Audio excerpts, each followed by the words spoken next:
And good time zone. And what is up, gamers? Hi, everybody. Welcome in. Good morning. Good time zone. Good day. It's already too hot in the studio. This room gets the warmth in the morning, and it is just hit me in the face like a ton of bricks. Where's the? Okay, there it is. For some reason, there's like a second delay before the game capture actually appears on my streaming software. I don't know why, but every single time it makes me nervous. Like, oh no, it's just gonna not work today. But no, it is working. I apologize in advance if you can hear any like construction sounds. There's construction happening outside my house, so I do have the door slightly open to try and get some fresh air into here, for whatever that's worth. It doesn't seem like a lot, but if it's way too noisy over the like game sounds and stuff, let me know and I'll try and unnoise it as best as I can. I don't know how much the mic picks up of that kind of thing. But hopefully not too much. Anyways, hello Alquill, welcome in. Hello Chocobo, welcome in, and happy Friday to you too. Very happy here, says Alquill. Yay, not only is the weather beautiful, I also got some nice stuff from the public bookcase. Oh, hell yeah. That all sounds very pleasant indeed. I'm having a pretty nice morning so far. It's been an extremely normal morning, except my moderator slash spouse is not working today, which means that I got to wake up next to my moderator slash spouse, which is always really nice. Alquill says a textbook of anorganic chemistry from 1913 full of illustrations of lab equipment. Oh, that does sound good. That sounds very, very good indeed. I love those kinds of, like, artifact. That's so joyful. I hope you enjoy it. I hope it's interesting getting to learn about that history. I have to remember what the heck I did here, because I don't think I've played. Normally, you can see when I'm at, like, the start screen that I have two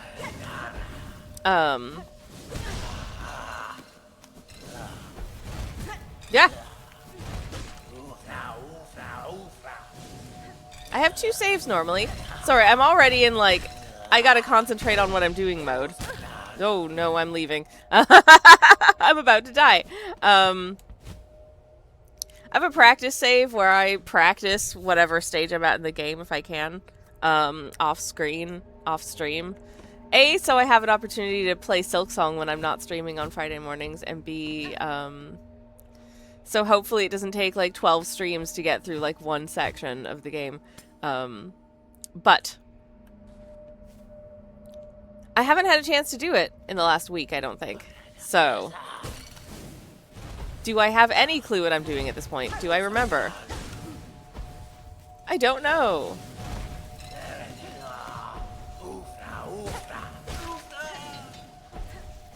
But, well, we killed that guy, so yay. I guess that's a good start.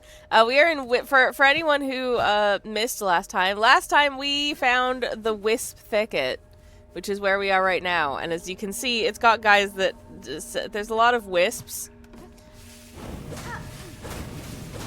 that will set you on fire.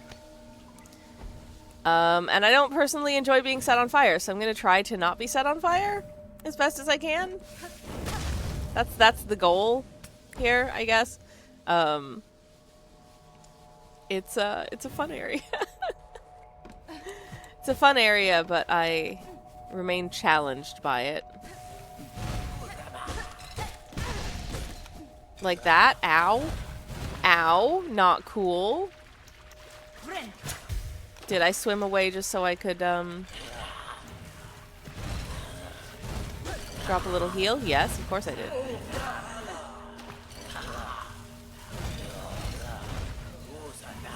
These guys teleport, which is mean. I don't think it should be allowed. These guys can't find me when I'm, Oh, come on. Ah! Oh no! Okay, so they can find me when I'm swimming. Well, that's good to know and fun and scary and awful. Ah!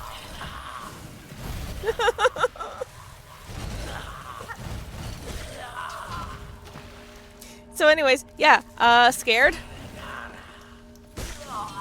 Okay, I'm alright. I'm okay. Also, when they faint, they set on fire. So that's fun. Hello? Oh, darling! Oh, babe, thank you! Oh, hell yeah. Sledge Callier just subscribed. 64 months. That's almost a year. That is so close to a year. Thank you so much, Sunshine, for the sub. Please enjoy your continued emotes and stuff and things.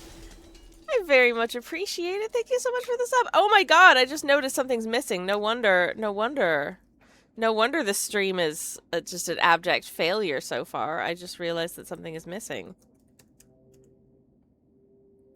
So let me just quickly correct that. And the stream will improve immensely. Anyways, I hope you all have had a good week so far. How have you been? It's lovely to see you. It's lovely to be here. I've had a nice week. I had a little day on the town with my moderator / spouse yesterday, running some errands and doing some other stuff, and having a nice sushi lunch. Hey babe, what's up? I think it's fine. It's fine. One second, chat. What the heck is my... Hello? Sorry, my software's doing something weird. Okay. Anyways, my moderator / spouse wants to bother me about something. What's wrong with the... What's wrong? The notification was kind of off to one side. I don't know if it's supposed to be. I think that's fine. Thank you. Okay. Anyways, sorry about that. I just realized that, my PNG tuber was missing. So my PNG tuber is here now. Hello. This is me. Hi. My name is Hornet. And we are going to play... Hello? Okay, for a second there I thought that the boss was just not going to activate and I was just going to be soft locked in here, but... No, it caught up. I mean, I wouldn't mind not having to fight this boss. This boss is scary and hard and throws balls of flames at me.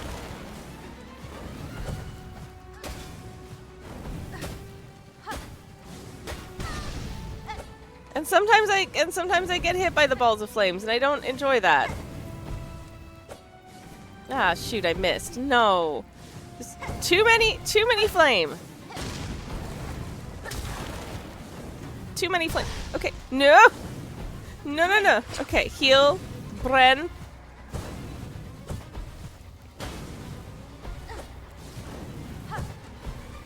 Also, hitting these things does not give me fight silk, which means that I can heal once with the silk that I had when I got here and then not again. So, no matter how many hits I do, I only get one heal, which sucks. Especially when that happens. No! No, this fight sucks and it's mean and I'm really bad at it. I'm sorry, chat. I am getting better at it. It's just a process. Oh, did I did I try using these in the fight and they didn't really do much? I will try using them again. I will try remembering to actually deploy the little cogflies and see if they help at all with beating the things before I die. That would be super rad if I could. I would love that. Ah! Okay. Alright. Let's go. Terrifying. Anyways. Oh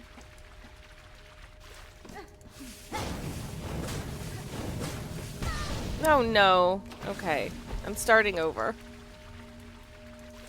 Because I'm concerned now that I won't have enough health. And I'll die and I'll lose my ghosty. And that would be bad. So we're starting over. Okay. Alright. Anyways. This morning's beverage, in case you're wondering, is peach tea. Tastes peachy and a little bit like tea.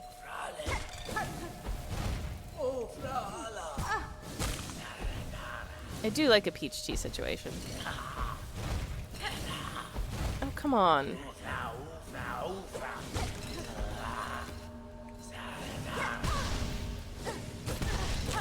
Dude, for real? No. No. I quit. I hate it here. This is not my least favorite area. There's no, like, there's no goop full of little bugs. I appreciate the lack of goopy bugs, but, guy that teleports? Also supremely uncool, frankly. I'm not here for it.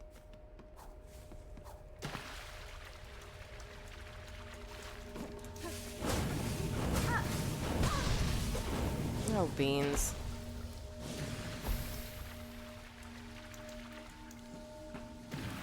Okay.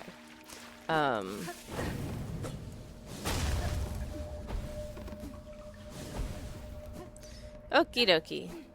Carrying on.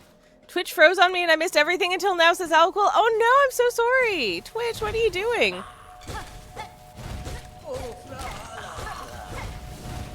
I couldn't see anything weird happening on my end, so apologies, I guess, to anyone who, was having a weirdness from Twitch. Oh no.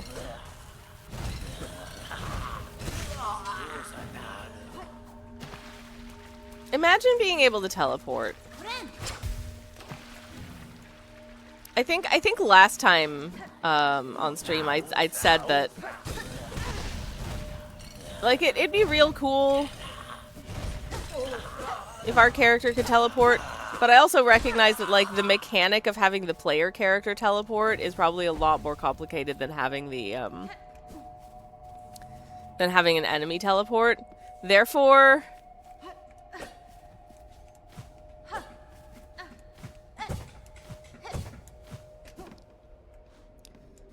just because I don't know how you would set up, like, you know, determining where the player character teleports to, or can you choose where you teleport to, yada yada yada. Good to know the fire can't get you in the water when I play the game again, says Alcool. Yeah, if you're hiding under the dock, it seems like you're okay. If you are, but if you're just out in the open, they can still get you. Ask me how I know.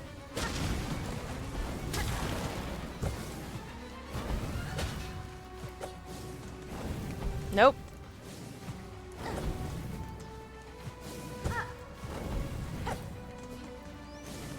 Nope.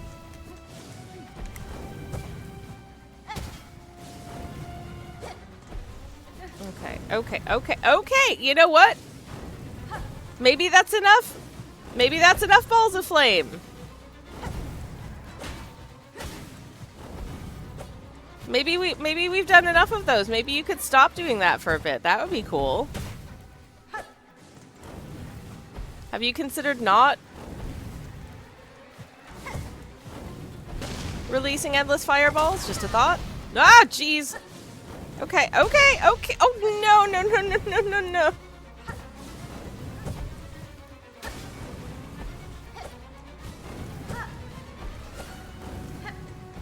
Trying to...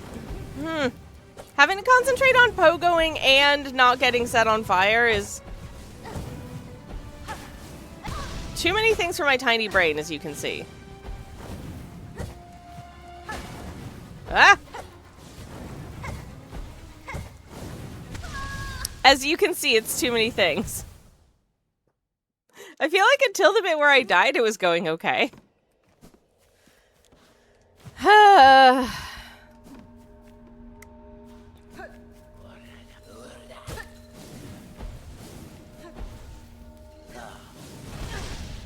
Heck.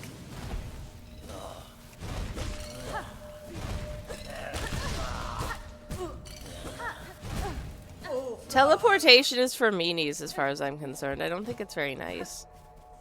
It's always the mean characters that do it, you know. Like, oh, there were some characters that teleport in, some bosses that teleport in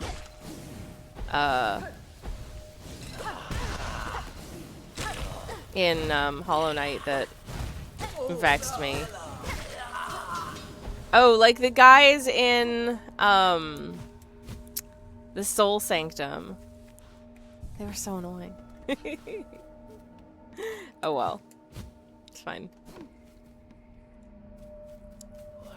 You know the ones of whence I'm thinking in the Soul Sanctum, I'm sure, if you're familiar with Hollow Knight.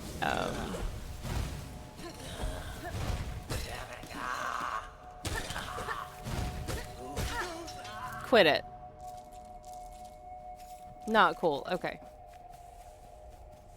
I am going to, you know how I said I was going to try using my like little sort of weapons tools that use shards, and then I didn't? I'm going to try and remember to do that. I don't know what they'll do, actually. I don't know if they'll go after the little wisps or they'll go after like the lanterns that release the wisps. Uncertain. I guess we'll soon find out. Or they might not do anything with any of them. I don't know.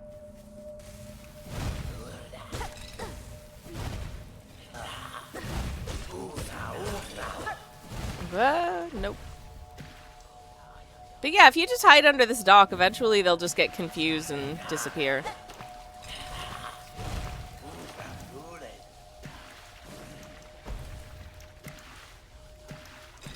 And that can be useful. Come on, there we go. Oofta! Oop.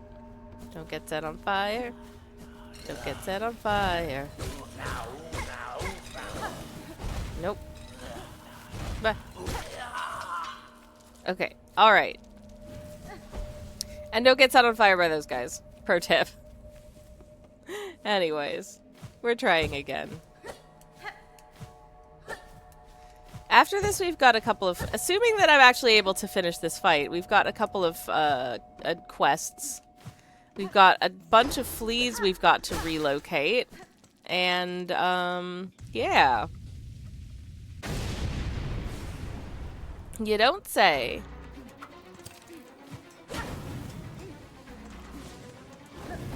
Is this guy... Yeah, I think the cogfly is just kind of confused by these guys, because it's just kind of... It's hovering around me, but it's not actually attacking anything. Well,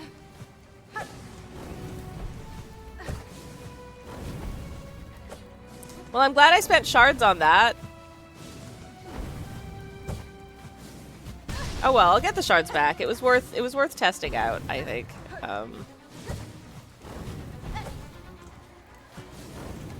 No. No, thank you.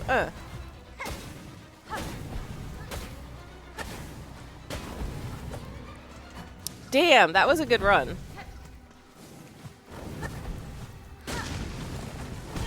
Ah, beans. Beans! Oh, pretzels. Okay, let me just heal. Okay. Ren.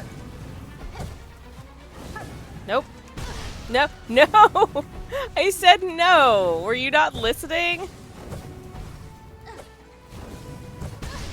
Oh, shoot. Oh, shoot. Oh, shoot. Oh, I'm gonna die. No. Told you. That was not on purpose, believe it or not.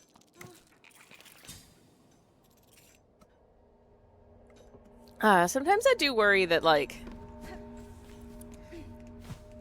if I'm doing a bad job at video game, that, like, people are like, why don't they just do this? It's like, it's because I don't know. This is my first playthrough, and I'm not very clever. Or I am clever, just not at this stuff. Or it's also one of those things where, like, if you've finished the game, you have the benefit of hindsight, you know? Where it's just like, why don't they just do this? It's like, because they don't know.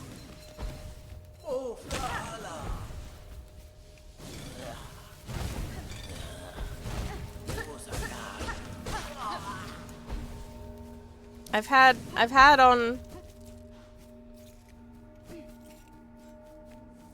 reports that I'm terrible at the game, but hey, you know what? I'm having fun. Fire! Says Cranky. Hi, there's a fire. Somebody please call the fire department. No beans. I got stuck on this roof. I was trying to do this and I got stuck. That sucks. That sucks real bad. I don't like that. Anyways, hello Cranky. What's it going? I've got friends who never got past Last Judge. Yeah, and me too.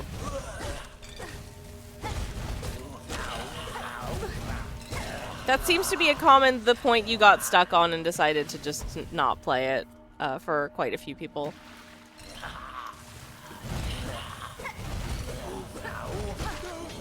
I would also say if I had to guess, I would guess that there are quite a few people who just decided that, you know what, no. If you found...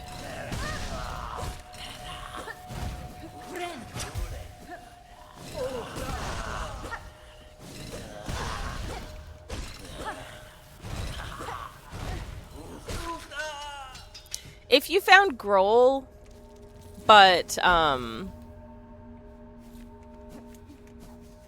if you found Grohl but didn't find the spoilers for Bile Water, in case anyone hasn't played the game yet and doesn't want to know, if you got to the Grohl fight but did not find the hidden bench area slightly closer to the Grohl fight, and had to do the run back from the, Bellway station, I could see that being a reason to stop playing, because that run back would be frankly heckin' ridiculous. I would start questioning things, you know, but, Cranky says, gaming discourse is so ridiculous. Sometimes people will literally be saying a game is too hard while telling you you're bad at it and that's why it's hard.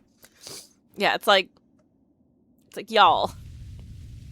Cranky says, Last Judge took me so many tries at first, but I love that fight. The patterns are real easy to read when you know them. Yes, I agree. I found it very satisfying to avoid the attacks that she does.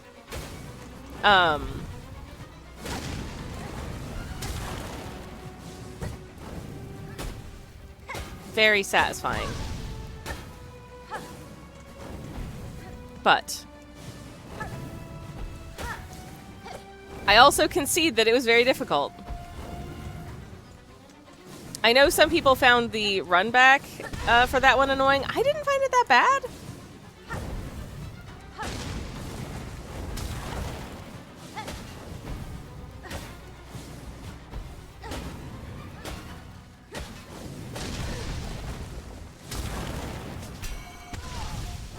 Wow. Okay. I even got past her in Steel Soul once as Cranky. Oh, damn, hell yeah. I stopped for a week at Grohl before coming back and finishing it. Grohl is annoying. Grohl is annoying, and I hate the run back, not because it's long per se, but just because the area you have to pass through is nasty. I think the secret for Grohl, for me, the secret for Grohl is you just have to give up trying not to be goopy. You just have to accept the fact that you are going to be gross and covered in goop.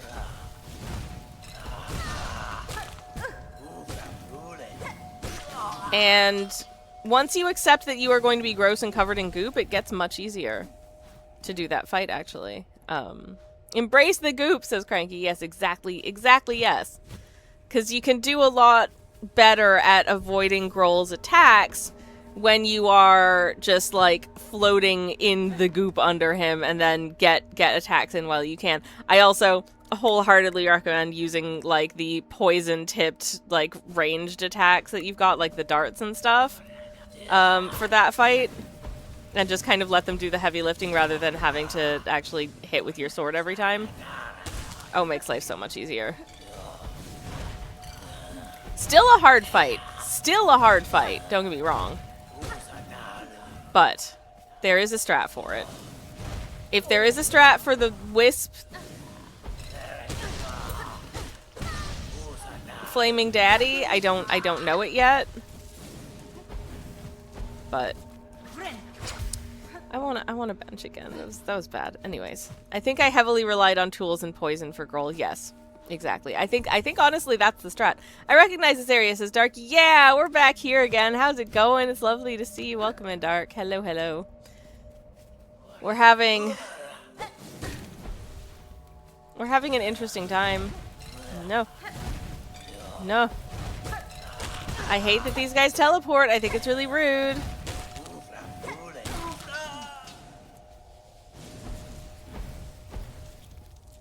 Also, the fact that they set on fire when they faint. Also not cool. Anyways, how are you? It's lovely to see you. Welcome in. I'm doing alright. I just got hit by a ball. I just got hit by 2 balls of fire. So, you know what? I'm gonna...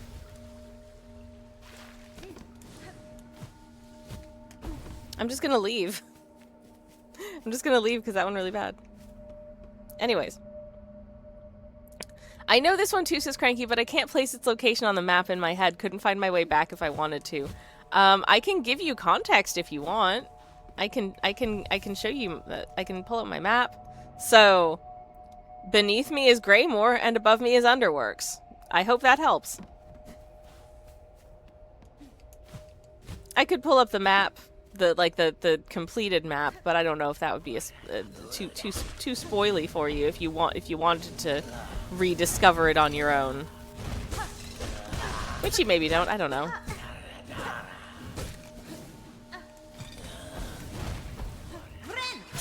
Okay. Stop teleporting, you dipstick! I hate these guys. I'll rediscover. I've got a couple Act 2 save files. Nice. I hope you have fun. Anyways. I want to say I'm getting better at the, I want to be okay before DLC drop allegedly this year. I want to finish the game before DLC drop allegedly this year, which, at this stage it's July. So it's seeming reasonably unlikely. I am a slowpoke. Unhelped, undoubtedly, by the fact that I only have about, like, 3 hours a week in which to progress. But, so it goes. Ren! Okay. I am prepared for no Sea of Sorrow for until 7 years, says Cranky. I know how Team Cherry is. Oh, savage.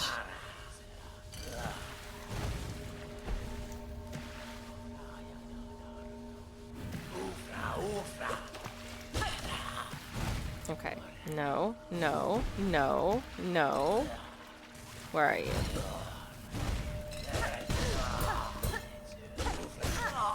Yay! Okay. Alright.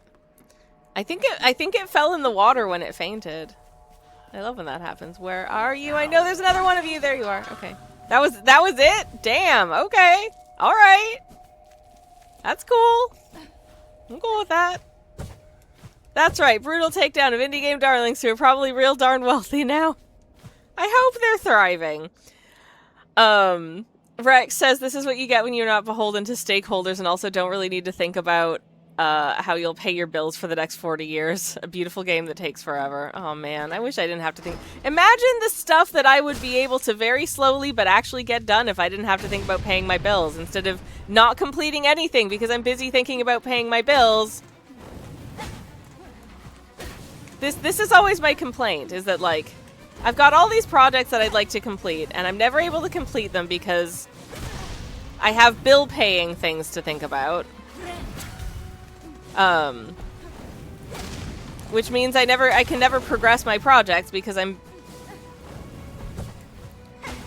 too occupied with bill payments.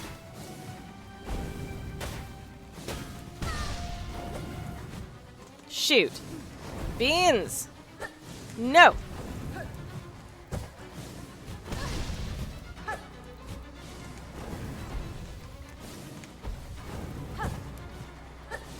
Sometimes just the way and speed that these fireballs move, it's like there's literally nowhere I can move to evade it, you know?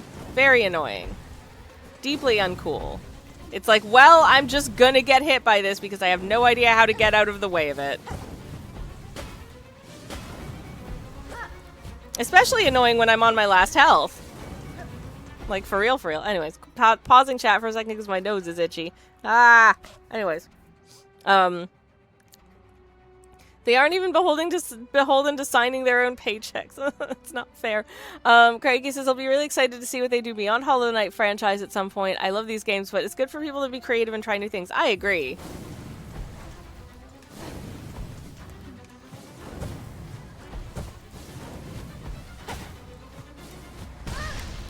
I hope they're able to just kind of follow their creative hearts, you know?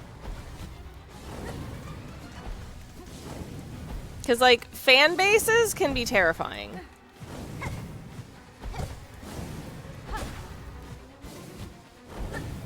And I think as a creative person, it can be really challenging to follow your heart creatively and also be allowed to make something potentially that, like,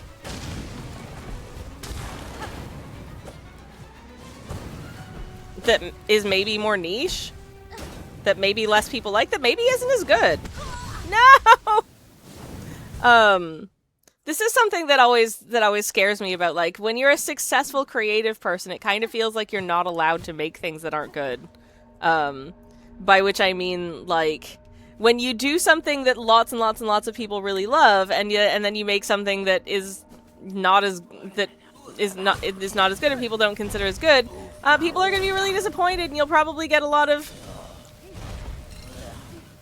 terrible comments and stuff. And that's kind of scary. I think creative people at every level should be allowed to, you know, kind of flop occasionally. That's not to say that I think that Tame Cherry will flop, or that I hope that they will produce something that flops.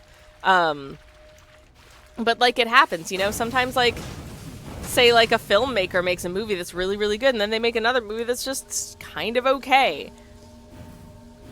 And I don't know, we need to allow for that. These things are made by people, and people's is people's, you know?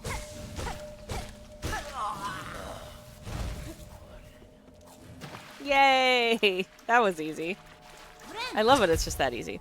That's why I try to never succeed, says Cranky. Me too! That is a big old mood.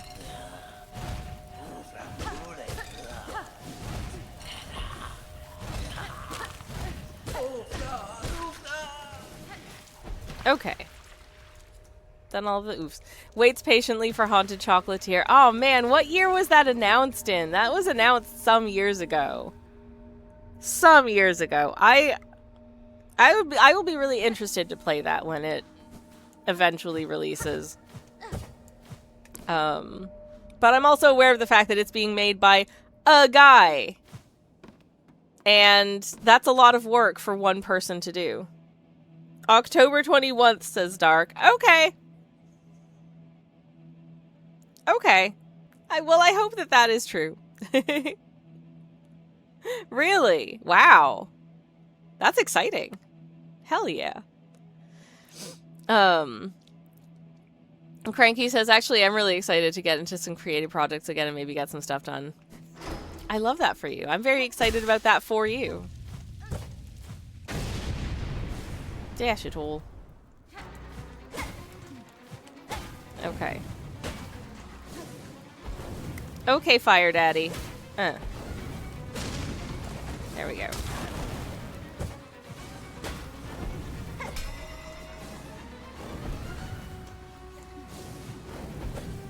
The first one's nice and easy, I think. Kind of lures you in with a false sense of this isn't going to be that bad, and then... Oh no, it super is. It really is. It sucks, actually.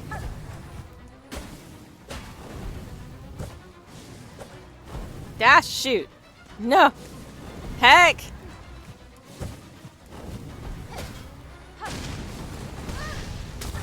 Okay. This is fine, this is fine, this is fine, this is fine, this is fine!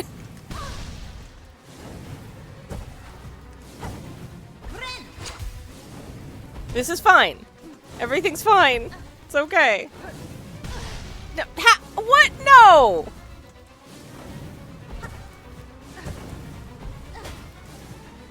Swear words to you, little fireballs.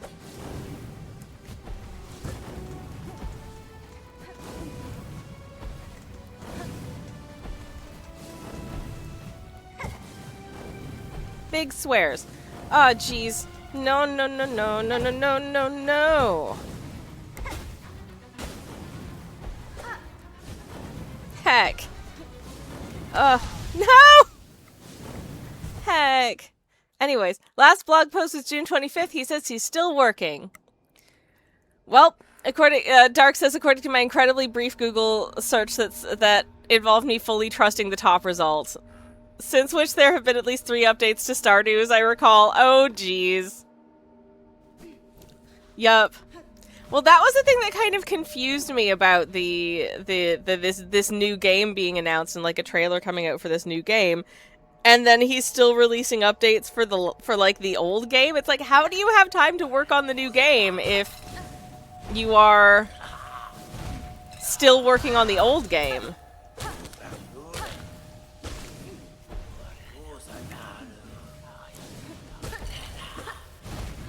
I will say I didn't fall off Stardew Valley necessarily, but I play it less often than I used to, and part of the reason for that is that actually I kind of feel like Stardew Valley is too expansive at this point. I'm just like, Eric, I don't have time to feed my cows if I have all of these other things that I need to do in the game. Like, my dude. I love this game, but how am I supposed to keep my chickens fed and you know, give them scritches if I also have to take a boat to another island where I have a second farm? Of course, Eric Barone is in the same position as Team Cherry. Stardew sold so well, he can take the next decade to work on Chocolatier and not need to worry. That must be so nice. That must be so nice. Ah. I am jelly. That sounds delightful. I started watching that's like the inverse of I started watching a book review yesterday of a book that I had neither heard of nor read. It'd be impressive if I'd read it without hearing of it, I think. But you know what I mean. Anyways, point being, this woman who I believe is a debut novelist elevator pitches a book she hadn't even like written yet.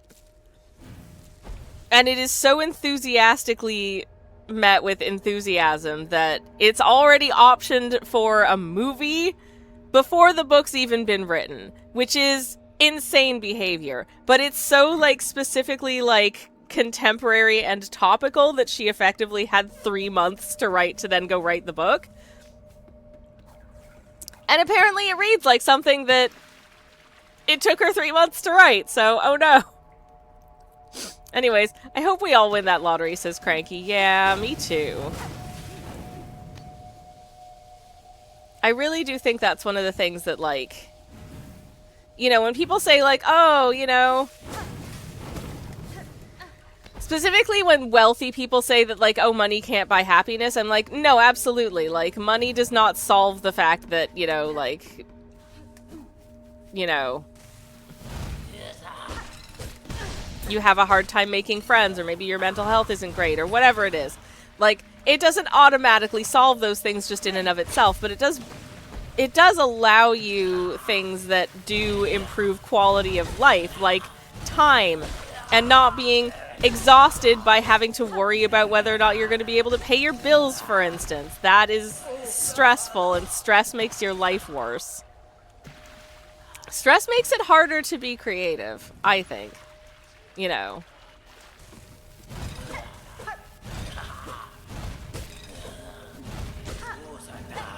Like, that whole starving artist myth is a myth.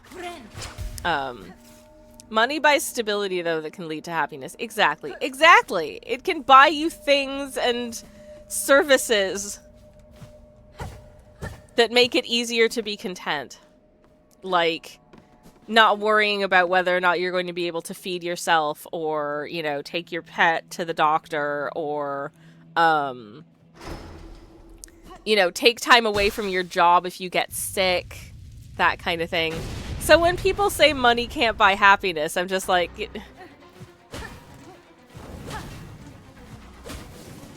I just stare at the invisible documentary camera in the corner of my room. Like, what's his face from the American Office? Jim. Because it's just such a stupid, it's such a stupid thing to say. It's a very privileged blind thing to say.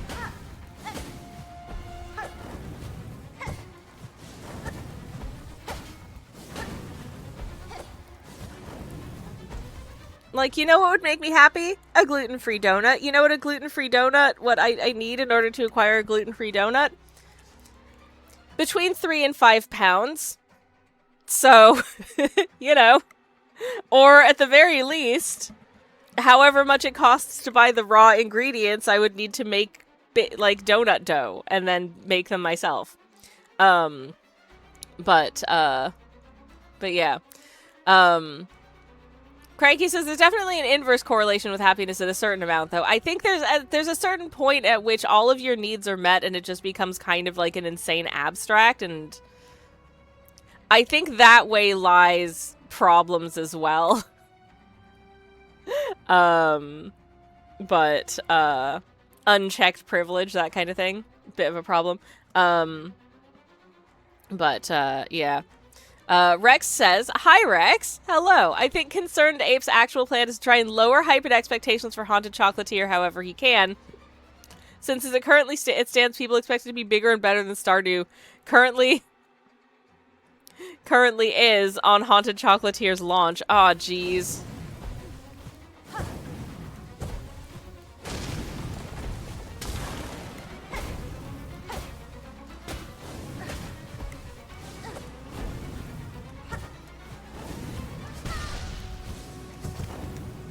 Heck!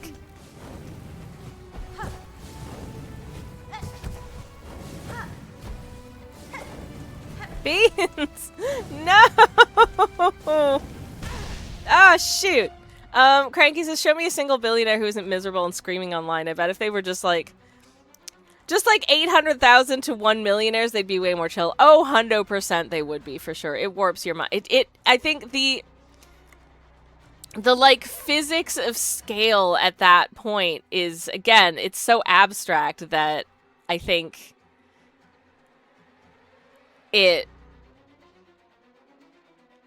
like, I don't think our brains can really quite compute it. But yeah, after you reach a certain point of which, like, I will be fine if I suddenly face, like, having to just be sick for like a year and not be able to work, compared with, you know, I personally own enough money to, like, run an entire small, you know, country, just off of my own savings. That's just stupid. Billionaires shouldn't exist. So, you know, there's that. Anyways, Alquill says, I suspect the world would be a better place if no one were allowed more than, like, 10 million euros or equivalent. So much money that could go to other people and actually move around in the economy. Wealth tax. Wealth tax. Universal basic income and wealth tax.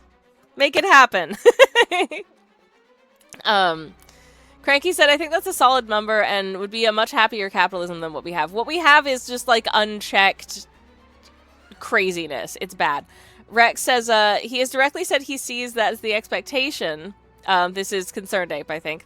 People will be disappointed if they think that, since Stardew became what it is today thanks to player-inspired content updates. Yes! And, like, Stardew launched, like, over 10 years ago, I think. It's been quite some time that Stardew has, you know, since Stardew was first in development, and has had updates over the years that have vastly expanded it from what it was at the, like, the base of its launch. So if people expect something from a new game that's as sort of expansive and that kind of thing as no. I hope that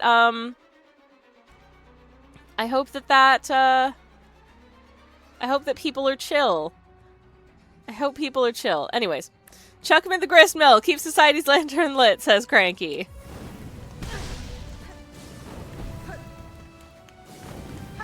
Well, I had picked a really inopportune moment to pause the game. for me personally. Or no. Okay, it's fine. It's fine. But yeah.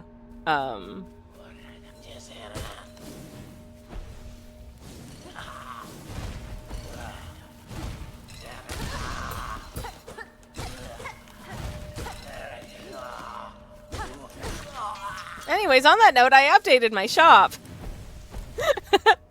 This feels like a terrible time to say it, but I did. I added just a couple of little bits. I don't really make anything off of the shop. Partially because I really try hard to keep the prices of things low because I want them to be affordable to people. I think it's nice to be able to. There's a lot of art out there that is, you know, necessarily, in many cases, not accessible in terms of like cost to most people, like original paintings and that kind of thing. So I try to not do that. I try and keep things cheap because I want people to be able to afford them. Do I ship to Brazil? Yeah, I ship everywhere. Of course. I ship everywhere that Royal Mail ships to.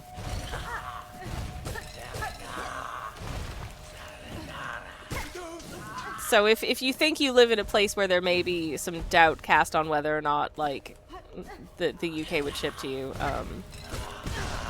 I would check. Yay! Bonk 'em on the head. Bonk 'em on the head. La la la la la. Let's go do a fight. Let's go do a fight. Let's go do a fight. Okay. Hello?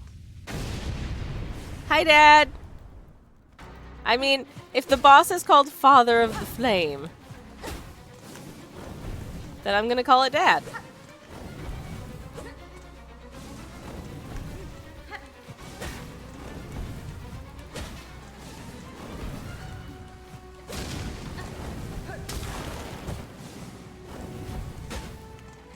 Dad, this is a disproportionately harsh reaction to my borrowing your favorite newspaper, using the last of the Marmite that you wanted to have on your toast or whatever.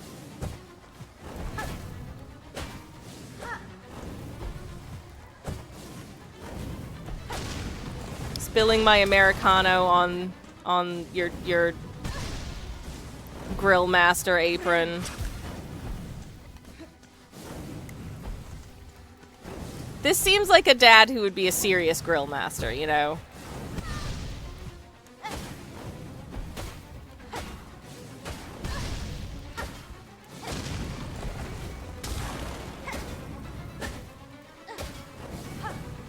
Loves his flame-grilled burgers and sausages. And veggie kebabs. Daddy spicy. Daddy too spicy. Hot dads in your area, says Rex. Uh-huh. Mm-hmm. Definitely a hot daddy. Oh,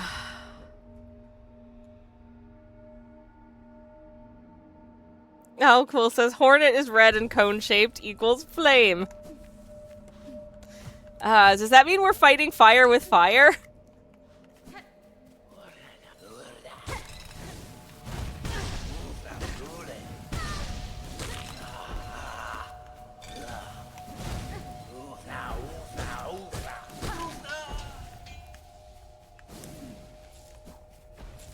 I don't know, but this boss is now hot daddy, so I'm sorry or you're welcome.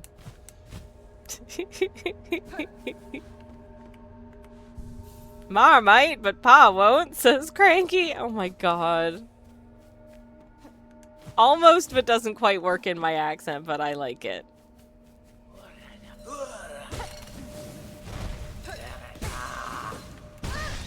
Hey.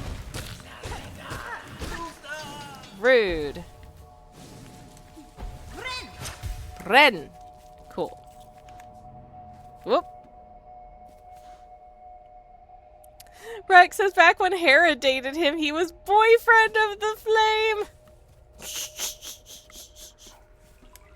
Oh, we are absolutely nailing the perfect understanding of Silksong lore here. I think we are absolutely... This is entirely what Team Cherry had in mind. I know it in my heart. I do, and I think it's perfect. Okay, ads are starting in a minute, so I'll try and defeat these guys, and then we will have a little break. And then we'll come back and try and defeat Hot Daddy again. I hope that sounds okay. No, we will definitively beat Hot Daddy. Damn it. No! Or maybe not, because that was really sad and bad. Okay.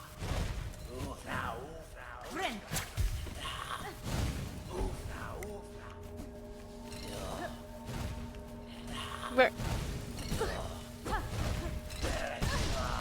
Dash it all. Okay, well, I don't think we are going to beat Hot Daddy, because we don't have much in the way of health left already, and we haven't actually gotten to the fight, but let me get us to the fight stage, and then I will take us onto a little break. So I can A, heal, and B, you can listen to the music while the ad break runs. There we go. Okay. Ads are starting. I will be back very, very shortly. BRB, everybody. Have a good break. Where's the mute button? There we go. Back in a second. Guess who nearly forgot to unmute the mic? It's me! Anyways, hi everybody. I'm back. Sorry about that. I was having a snack. I had a Baby Bell because I was hungry. Now it's time to fight Hot Daddy again. Hi, Kirsty. Welcome in. How are you doing? It's lovely to see you and welcome. Some noises are happening in the kitchen. My moderator / spouse has gotten up and is making himself I assume a drink of some kind. Anyways, hi everybody. It's time to fight Hot Daddy again. Wish me luck. Oh, I'm so nervous. Too many flames, frankly. Too many flames, Hot Daddy. I'm not feeling it. At least I assume I'm doing it correctly.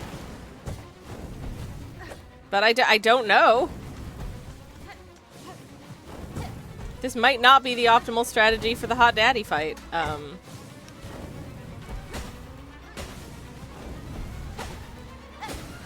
But I guess I'll try this for 6 weeks worth of streams, and if we're still stuck on it, I'll look up a tutorial. Beans! Nope. Okay, alright. Okay.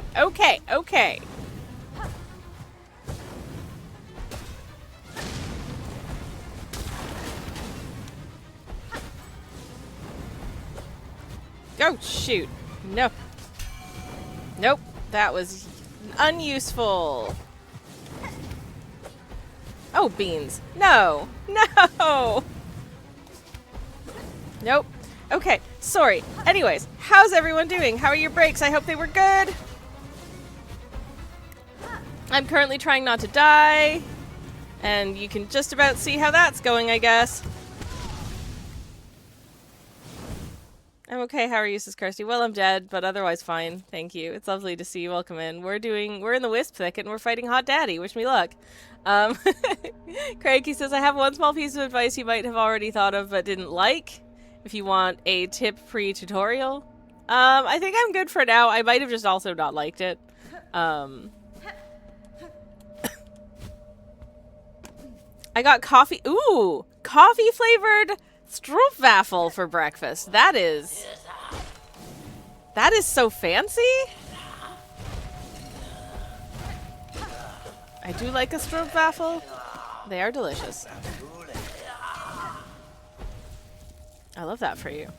I had, as I said, a Baby Bell and some peach tea. They're like 90 American cents. That's like 50 or 60p, I think. Delightful. But I'll take the fans. That's a nice amount of fans, I feel like. That's a nice amount of fans.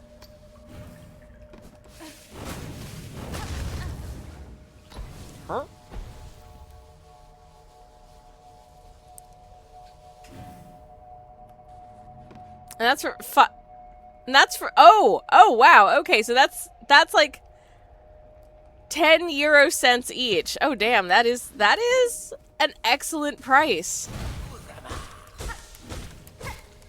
for a delicious stroopwafel. Love that for you. Ah, no, damn it! No! They're too good at running after the little wisps are too good at running after you. I don't appreciate that. I think that's very rude. Very rude. Not cool. Okay. Well, got him. Rex says, I think unfortunately Ohio is on Hot Daddy's side. No. Not cool. Hot Daddy is mean. Ohio, why?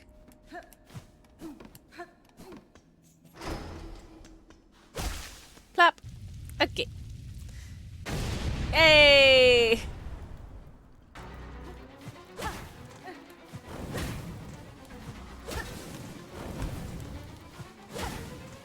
I'm not sorry that we have landed on Hot Daddy as the nickname for this guy. It just makes sense.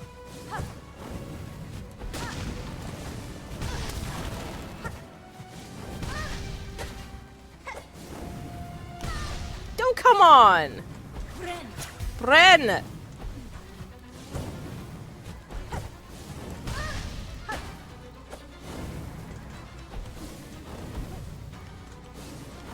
Pretzel. No! No!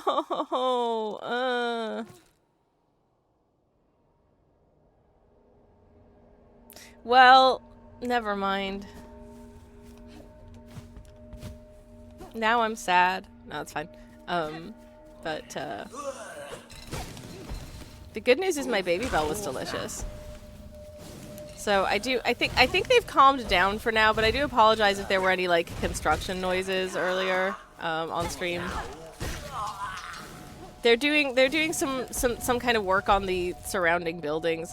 I'm aware of the fact that at some point they're going to want to do work on our building, and I'm a little bit frustrated because they haven't given us a time scale of when they plan to do that and whether or not we need to do anything in preparation for them doing that.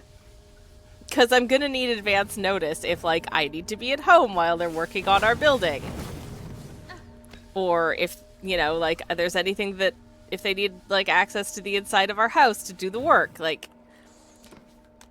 I wouldn't have noticed there are local construction noises here, says Alcool. Fair enough. It is that time of year. I mean, you know, like, I am used to it. I'm Canadian. I come from a country that has a 2-season climate.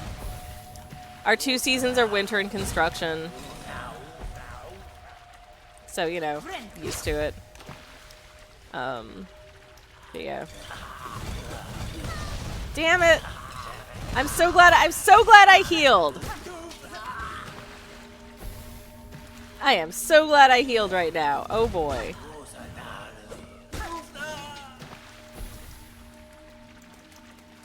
You know what? I'm giving up. I think that went really badly.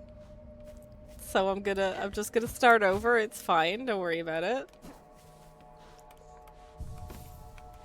Anyway, Cranky has a song stuck in their head called Daddy AF by Slater. I'm so sorry.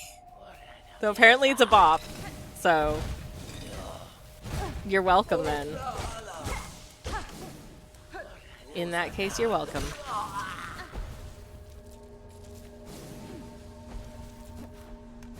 Okie dokie.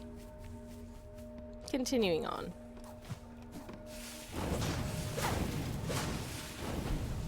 Also, I suppose, again, hoping that they give us some kind of time scale for this construction, because I may have to cancel streams if there's construction happening directly outside the studio window.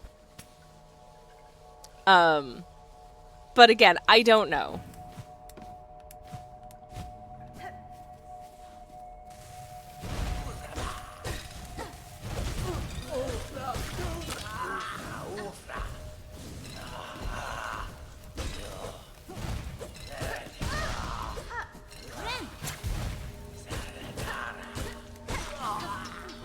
Okie dokie.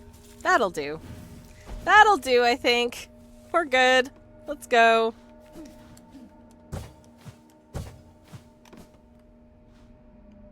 Cranky says Slater is great. She's in the same vein as like Charlie XCX or Kim Petras.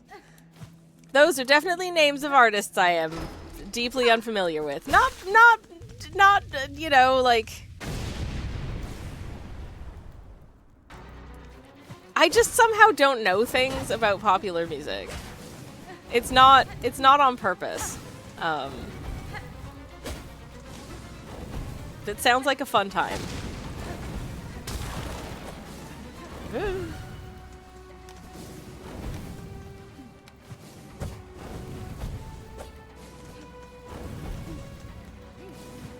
I mean, if y'all have seen my...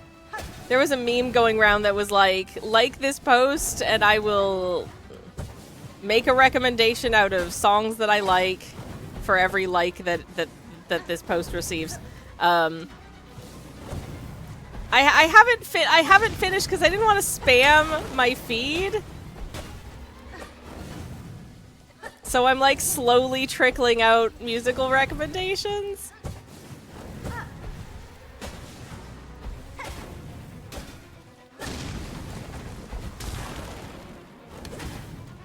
Ah, shoot. Heck!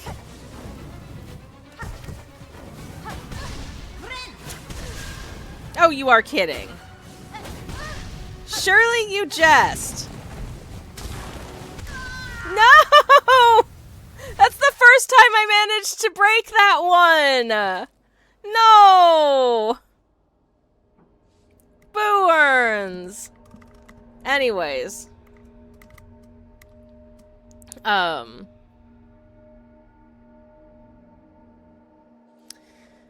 Anyways, Cranky says there's a lot of trans and queer producers in the hyperpop alt-pop vein over the past decade. Sweet! You love to see it. You love to see it.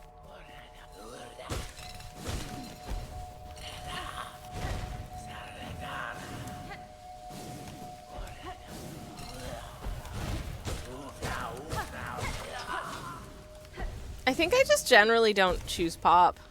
I don't know why. I like prog rock. I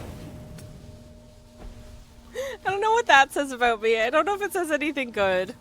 I like prog rock.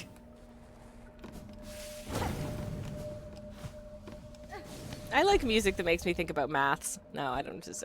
Anyways. But yeah, that sounds like a fun time.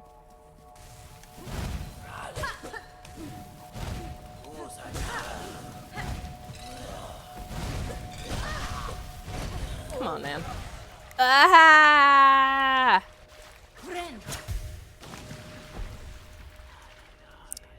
Cranky says, I feel like I'm in a weird position as a fan because I want them to succeed, but feel kind of bad when it gets super popular and suddenly there's all kinds of scrutiny. And maybe some teenage me that doesn't trust new fans as much.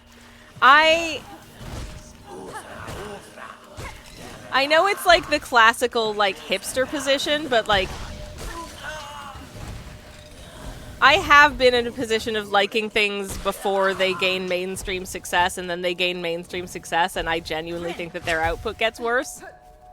Like, I liked the way that it sounded when the production values were lower, but it turns out that the production values might have just been lower because, like, not because they preferred, like, a lower budget sound, but just because they couldn't afford, like, you know, high production values, actually. And when they can produce that, it just sounds overproduced and I enjoy it less. That's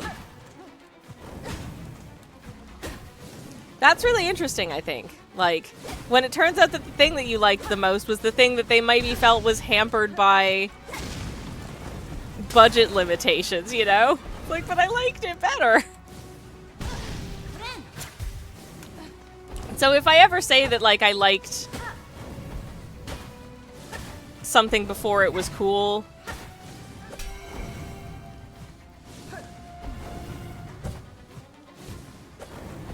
you know, I'm not trying to tell you how cool I am by doing so.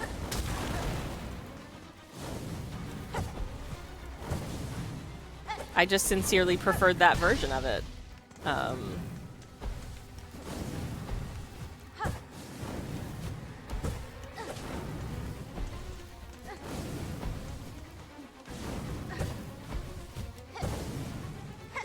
And maybe that does make me a big effing hipster, but eh. I don't know. It's not the 2000s anymore. I don't know if we still hate hipsters. I don't even know if hipsters still exist.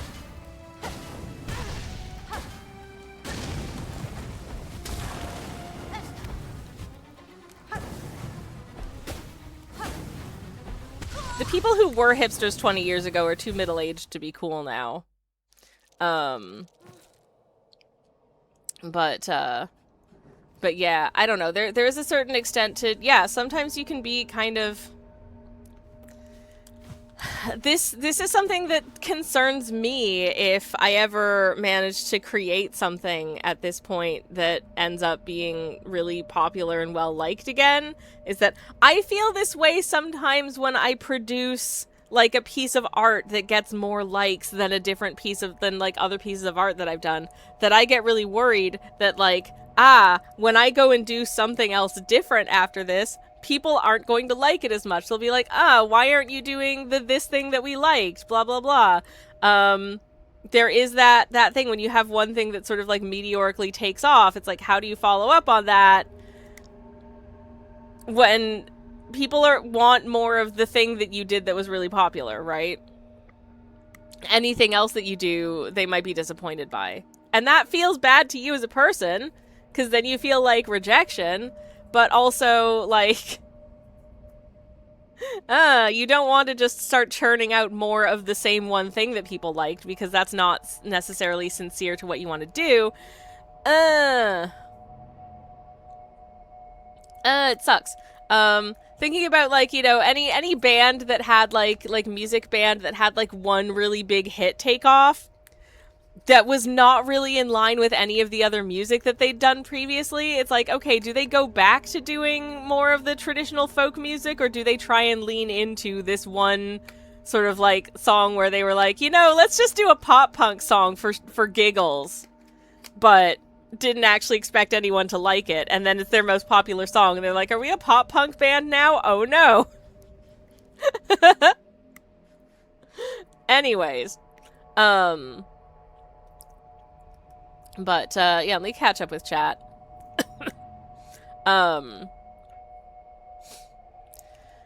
We can be hipsters together. Yay! I don't think I can still fit into the skinny jeans that I owned back then, but, I don't think I have any of the clothes I owned back then, but, I don't know. I could probably pass for a hipster these days. A middle-aged hipster. Cranky says, this is why I'm happy with what Charlie XCX is doing with her post-Brat album. Seems like she's trying to break any expectations of new fans or Fairweather fans, and she's always been like, it's just experimenting and doing, and that's good. That's absolutely good. I think it's a really dangerous trap to fall into of like, well, you know, like your management, if you have management, and she's probably big enough to have management because I'm aware of the Brat album, so she's popular.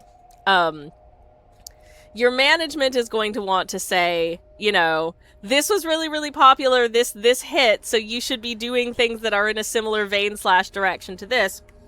But, like, if that's not where your heart is, you're gonna struggle to make something that feels as sincerely good as the thing that you did before. People are just gonna compare it against that and be like, it's like a watered down version of the thing that we liked. We don't like it as much, right? So you might as well just do whatever the hell you want, even if it's, like, different, and it's probably better that it's different.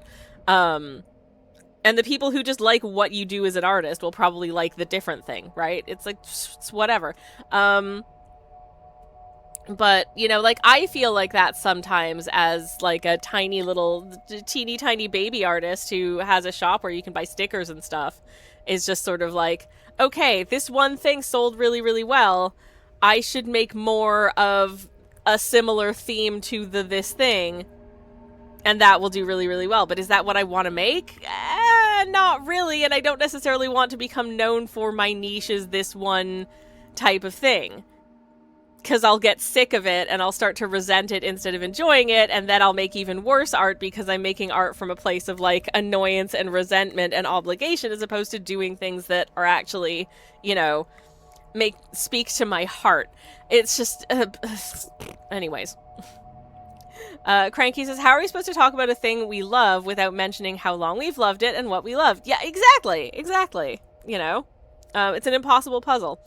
I'm early on artists because I really like finding small artists and supporting them, says Cranky. So then you always end up early. It's just how it works. Yeah, exactly. And, you know, the thing is sometimes small artists just stay small artists forever. And that's fine also.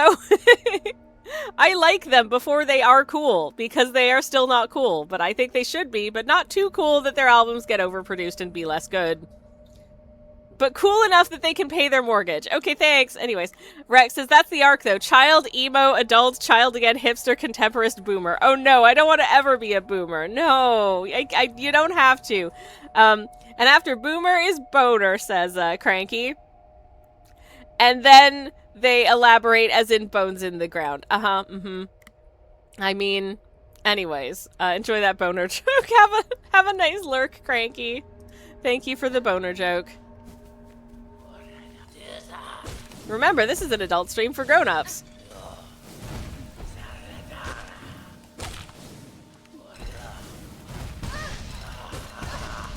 Heck. Anyways, we're back at it. Oh, no, we're not. Goodbye. Goodbye, little buddy. Let's try not to die. Yay.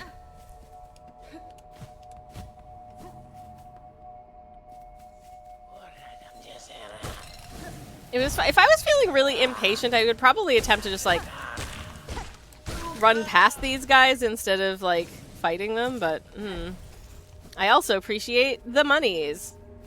Because I think I lost all of my money at some point last stream. And I was saving up to get a spa for my Bell house. And I still want that, so, you know. Okay, alright. Splish splush.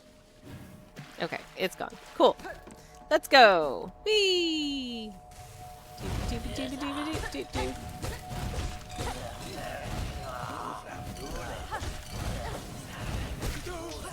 Okay, got one of them. Yay. Nice. Good. Oh, no. But those things are still there. No. Rude. So rude. Okay.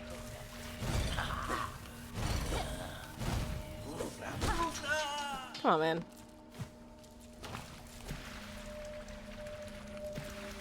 I remember once when I was a university student. I am aging myself so hard today. I remember once when I was a university student, someone who's like a friend of my brother's, my older brother's, was like, you're emo, right? I could not even name a single emo band. Could not even name a single emo band. I just wore tight jeans.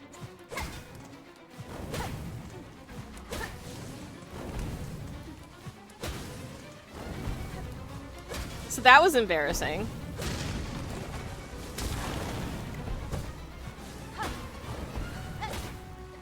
Anyways. But also just very funny to me.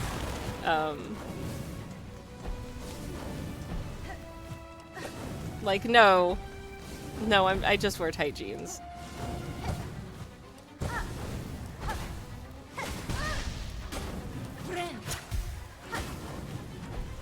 Okay. Come on. No. Ah, jeez. No, shoot. Heck.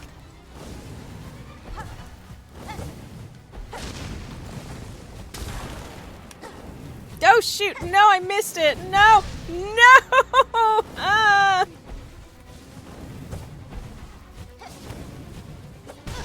Oh, how did I... Just straight up launch into that? No, come on. Come on. No! Are you winning? No, clearly not. Hi, Q2s. Welcome in. It's lovely to see you. And hello, Pigeon. Also, no, I am not winning. I just died. Hello. Oh, that was stressful and struggly. But hello, how are you doing? It's lovely to see you. Welcome in. How goes it, friends? I'm having a terrible time. But like in a fun way. We are battling Hot Daddy today. So that's nice. And having a good one. I'm gonna take a sip of my tea. I am sorry, says Pigeon. It's okay. I have died many times today, and I'm sure it won't be the last time that I do. Hey. Dude, not cool. Dude. I find that attack where he, like, runs at you with his little stick the most annoying. I wish you wouldn't do that. That's super cool. Q2 says you should stop dying. It's not good for your health. I know. I know. Listen. I'm not trying to. It just keeps happening, okay?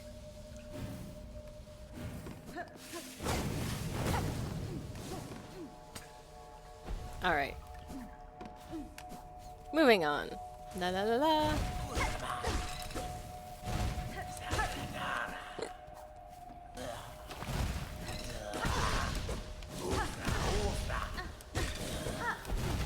Heck. Okay. Alright. Well, we're doing a terrible job so far, but that's okay. It's alright.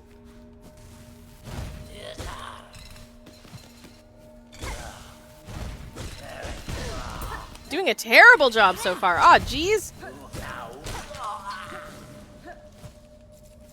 Well, that was really bad. Anyways, it's fine. It's fine. It's okay. It's okay. It's fine. Everything is fine. We can still beat this fight. Maybe. Okay. Hot Daddy! I'm not sorry that this enemy's name is literally Hot Daddy. I'm right.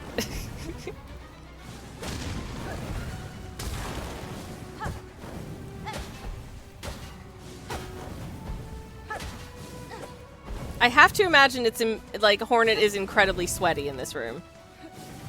For one thing. Like just so sweaty. Cause I mean, look at it.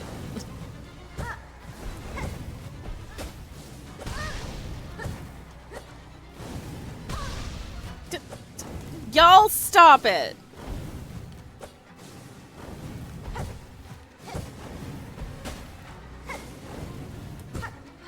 Beans. Okay, no. No! It's too slow. Heck. Okay. Sorry if I'm quiet, I'm concentrating because I'd really like to actually beat this fight. No, I'm not gonna. I'm dead. Damn it. I think the worst thing about some of these, like, fireballs is that sometimes there is a point at which I can see it's about to hit me, but it's too close for me to evade it properly. So it's just like, well, I guess this might as well happen. Okay. Okay.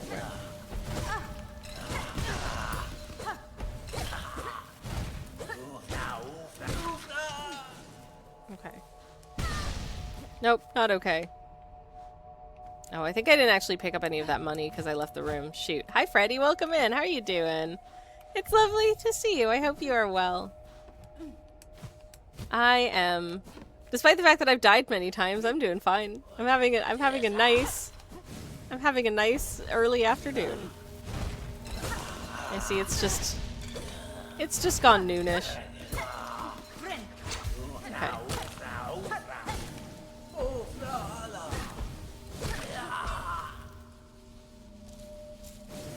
Whoop. Nope. Okay. Alright. And away we go. Anyways, how are you doing? What's everyone up to? Does anyone have fun, exciting plans for the weekend?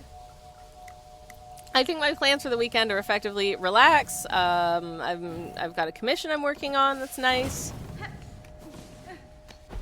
Finish the script for my next YouTube video so I can film it next week. Hoping to get that filmed on a day when it's not too stupidly hot in the studio.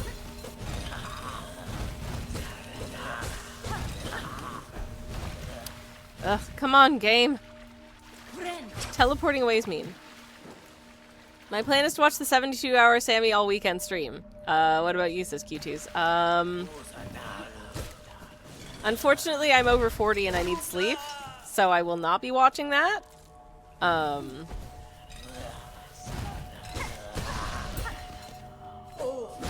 I hear a lot of it is secretly just VODs and they hope you won't notice. Anyways, yard sale on Sunday. Ooh, trying to sell stuff that is. Because I have too much stuff. Good luck! I hope that you are able to, did you just exclamation mark age me, Q2s? I'm allowed to say I'm over 40. It's just y'all who don't do it. Anyways. Hot Daddy is here to kill us with fire.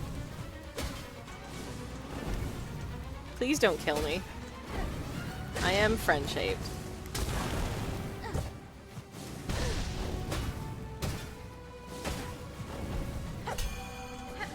I really need to do like a clear out of my life at some point. I have way too much stuff. There was, in part because, honestly,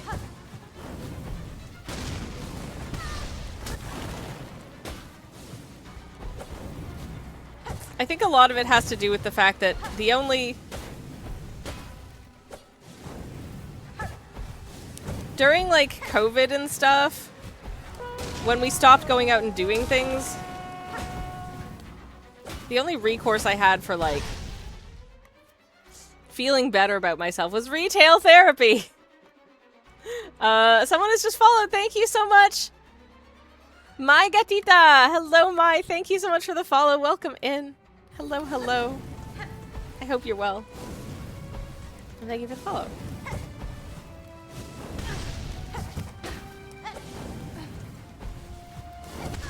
Ah, beans. Well, and I'm dead. Yeah, there were a couple of years there where I retail therapied a little too close to the sun, and now I just have way too much stuff. Because there was nowhere to go and nothing to do, so it was like, okay, what is going to give me a little bit of dopamine? Oh, I know, getting a new thing I can look at in the post. That plus the accumulation of, you know, sort of up to that point, like already several years of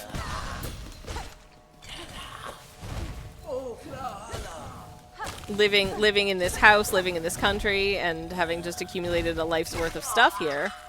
And then adding more stuff to that stuff. Oops! Anyways, yeah, retail therapy, I know that one, says Alquill. Yeah, it's for real, for real. Freddy says, I have to sand the ceiling in my future office and put up the crown molding. Oh, that's really cool! Hopefully going to our local bookstore / wine bar. Oh, that sounds nice. That sounds like a useful activity and then a very fun, a fun time after. For sure. Anyways, I'll be trying to do post-crossing to do less retail therapy, says Alcool. Oh, I remember post-crossing? Heck yeah! That's very cool!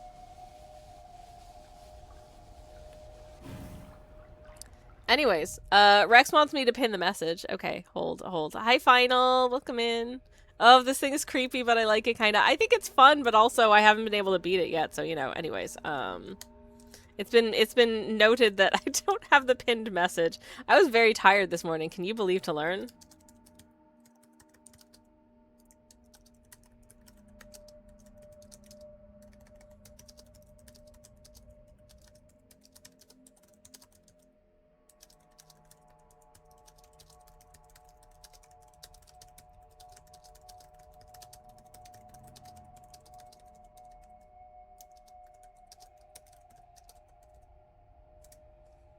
Okay. We have a pinned comment. Hooray. Thank you for reminding me, chat. It's only an hour and 40 minutes into the stream. Teehee. Anyways, Final, I hope you're well. It's lovely to see you. Welcome in. Alquill says, it should get fun things in my mailbox. Hell yeah. Hell yeah. And you get to send fun things as well, which is also nice. Sammy is a tired bear. Sammy is a tired bear, Q2s. That is very correct. Do you have a schedule, asks Mai. I am here doing this game every Friday morning, starting at 10:30 British time. And then on Mondays and Thursdays at 4:30 British time, I am doing art. Painting mostly. Occasionally on Thursdays, I might do a game stream if I'm feeling extra crispy. And I do occasionally when something tickles my fancy sufficiently. So yeah, that is my schedule. It's pretty consistent. I should have like a message that pops up to do it, but that is what it is. Hope it helps. Freddie says, I need to trick my brain with rewards because I despise sanding. You have to sand a lot when doing ceramics. I believe it. I also totally get what you mean about sanding. It is, not the most pleasant. Not the most pleasant. Please get a respirator, says Rex, and some good goggles. Sanding ceilings is not a healthy activity. Yeah, that's gonna kick up a lot of dust. Please be safe. Might pop in more often than, says Mai. Aw, thank you. Appreciate it.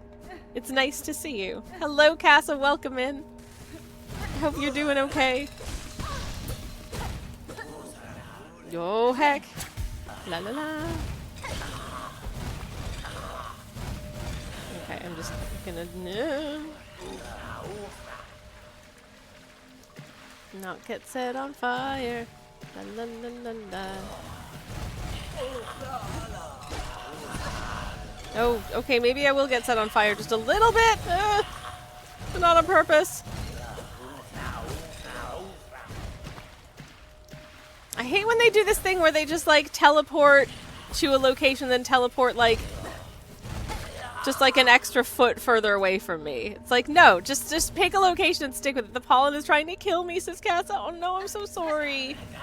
That's super not cool of it. No.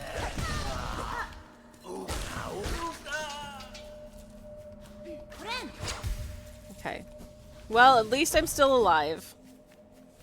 For now. For whatever it's worth. Heck! Anyways, don't you just love allergy season? Feels real good. I used to have really bad seasonal allergies. Now I just have extremely mild seasonal allergies, but it still sucks. I'm so sorry. Okay. Okay, Hot Daddy, this time I'm immediately gonna get hit by a fireball. But you know, after that, that's the last one, okay? We're done. We're finishing this. I'm done with this nonsense, okay?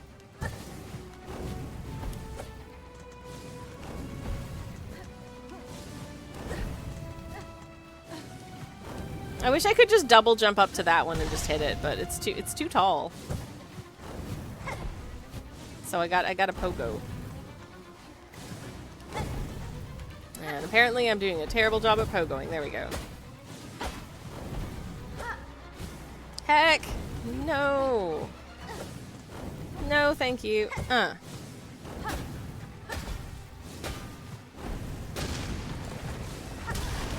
Oh no, oh no, oh no, oh no! No! No! No!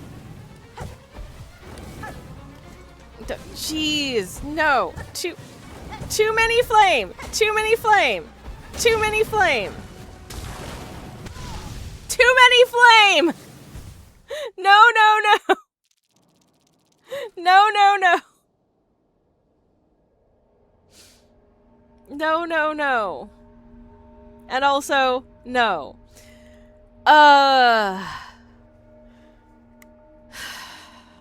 Anyways. Well, so much for defeating Hot Daddy. I guess I'll have to try again.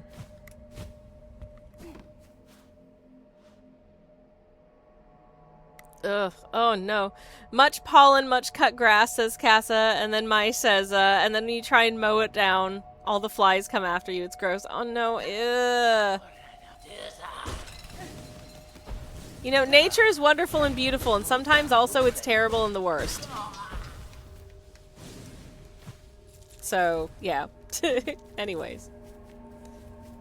How many rosies do I have currently? What's my financial situation in game? My financial situation in real life is dire, but in game, how am I doing? I'll try and remember to have a look when I restore my ghosty when we go to do the boss fight again. See how things are going. It's so unfair they don't give you any silk in that fight. I know! Not being able to, like, if I was able to heal more, I would for sure be able to defeat it. I guess that's the difficulty curve in that particular fight, is that you can't heal.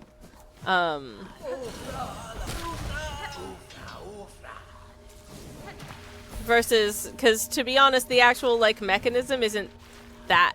If I was able to, if I got silk every time I hit one of those lanterns, I would have most definitely beaten the fight by now. So I think that's effectively the thing that makes it difficult. Is that I'm very limited in terms of how many times I can actually get hit. Because of the lack of silk. Gumby! Hello, hello, how are you doing? It's lovely to see you. Welcome in. This is the run where we beat the hot daddy. I believe in little hornt, front, snort, however you want to misspell hornet.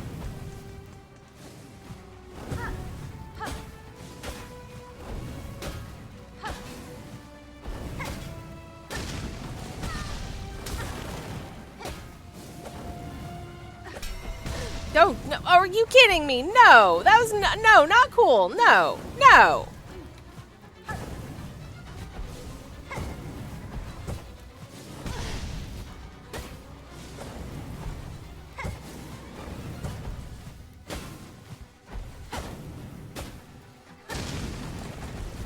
Okay. Stay alive.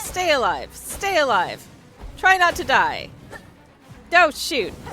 No, damn it. Okay.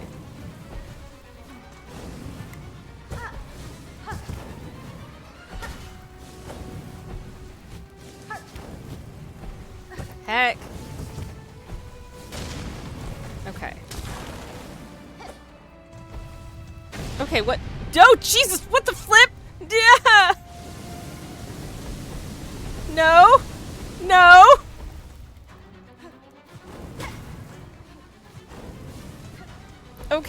Okay, well, now I can hit the one in the middle. And then it does this! Ah! No! Horde, says my. Go! Oh, entering the boss on half health makes it quite dire too, says my. But hey, that's the furthest we've gotten into the fight. So daddy's too hot, says Gumby. Yeah, I don't like how hot this daddy is. I don't like when I call him hot daddy here, it is not a compliment. In this case, it is not a compliment. It's terrifying and bad. Anyways, so close, I think I actually don't know. Oh, I'm so sorry, chat. I tried my best. Scorching daddy, says my. Yes, scorching daddy, exactly.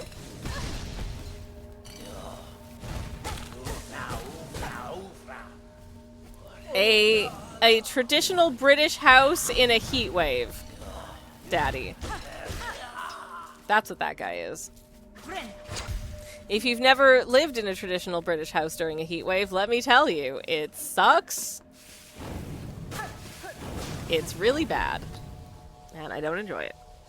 Anyways, I thought you'd be more upset to learn there was more. You took that news in stride, says Rex. I kind of assumed there would be a second stage to the fight. I didn't think it would be as easy as you just hit those things and that's it. It's very typical for Team Cherry. Yeah, I figured that could not be it. It's not like when Grohl happened.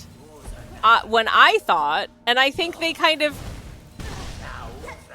lure you into the belief that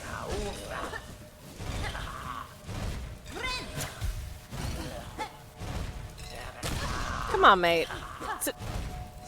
Quit it. Not cool.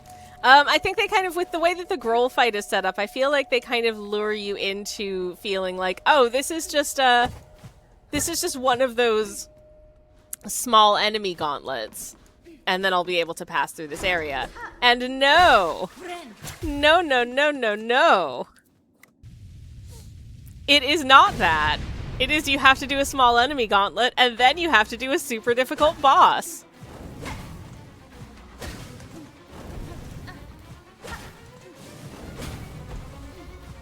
But I will say, just in terms of difficulty, beating that boss does kind of make you feel like maybe you're capable of doing other things as well, you know.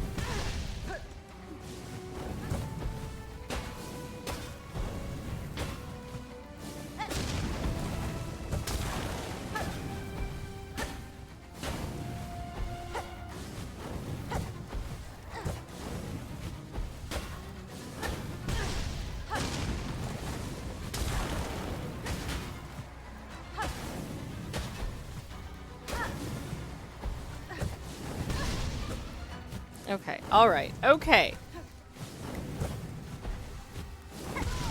I don't love that I just died, but hey, at least we know what to expect after that.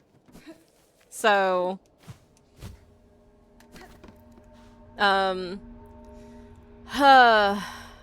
just have everything in this area deal double damage, why don't you, says Mai. Yeah, this is something you can say about half the areas in this game. I know.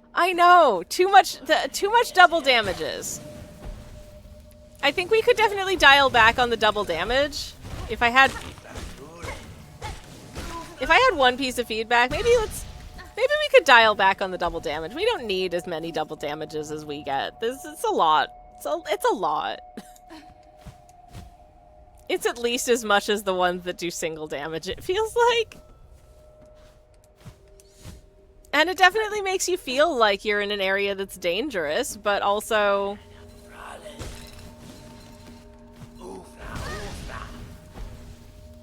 I don't love having to go back to the bench.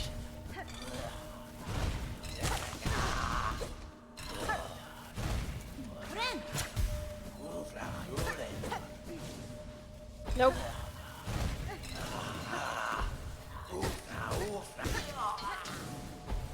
Okay. Well, by some miracle, I'm alive. Yay. Welcome back, Cranky. I hope you had a nice time away. Feels an intense urge to make a suggestion, Owlquill. Don't make me tap the sign.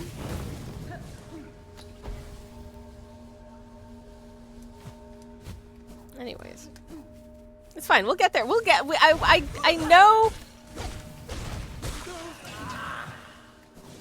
I know with absolute certainty that this fight is beatable, this area is beatable, everything is gonna be fine. This chat is for boner talk. Boner talk only, I haven't moved on. That's absolutely fine.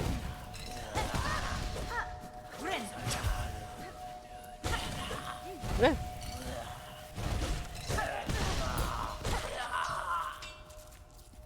Silly creature. Okay. Trombones are fun, says Rex. That's true.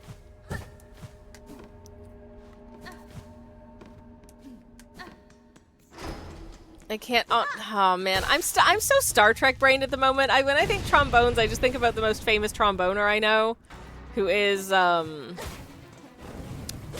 William T. Riker from the Star Trek: The Next Generation, who famously played the trombone. I love that was the hobby they gave him, was that like he's a tromboner. That's so funny to me.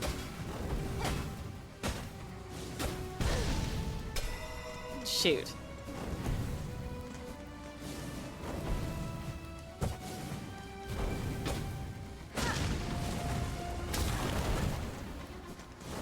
No, thank you. No, I said no thank you. I don't.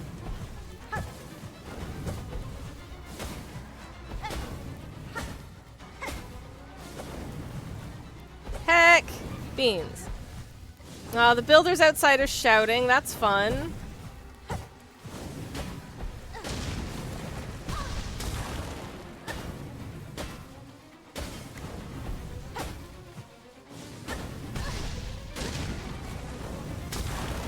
Okay. No. And I'm on 1 health for this section, which is really fun. I'm sorry if I miss chat. I'll have to catch up in a minute. Never mind. Never mind! Alquil's looking at vintage illustrations of fossils. That is so cool. I love that you found that old textbook. You can't escape the special interest, Sammy. Give in. Oh, I have fully given into the special interest. Listen. I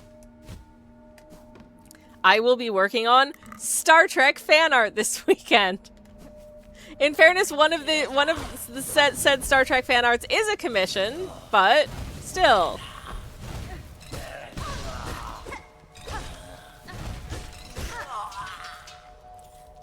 Very grateful to have been commissioned to do a Star Trek fan art. That's so fun. Chocobo says, with all the love in my heart, I love how much of a nerd you are. Thank you. I consider that complimentary, and I'm very flattered.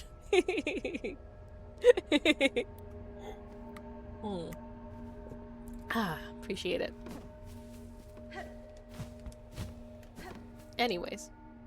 Yep.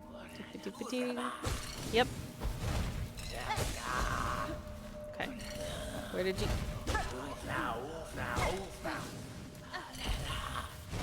I hate when they like rematerialize basically right where you were about to walk into them, but fast enough that you can't run away from them. We're gonna struggle together, says Cranky. Aw, beans. Okay. We're all in this together. I like that. That feels good. Okay.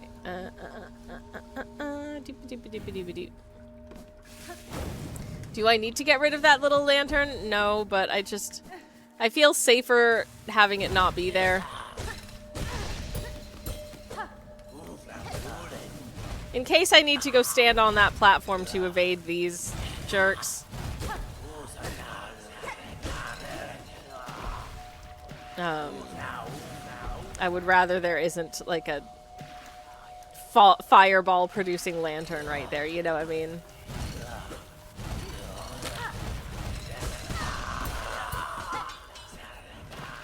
When they just keep disappearing and reappearing in slightly different locations over and over and over again, I would love if they would just not do that.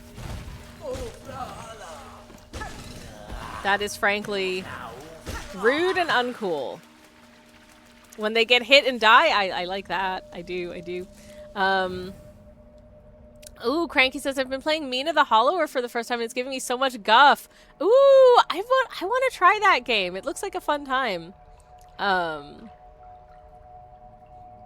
It looks like fun. Mai says, ooh, good luck. Hell yeah. Absolutely, good luck. You can do it. I believe in you. Freddy says, that's the thing that always gets me. Contact damage. I apparently keep trying to headbutt everything. Contact damage is so mean. Like, I feel like whatever sort of Hornet's head / antlers are look like they're made out of a fairly tough material, you know? It's like a deer's antlers are very hard. They're made to hit each other with them. It's fun, but it's hard, says Cranky. Ooh. These guys are the new and improved Soul Sanctum buddies, and you know I hated the Soul Sanctum buddies, right? I really did. So, oh no, Petey! Good tidings to you too, my friend. Welcome in. Hello, hello. I hope you're well.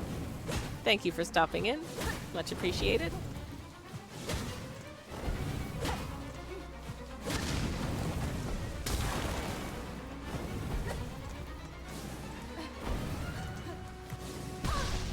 Heck. Beans. Okay, what are you doing?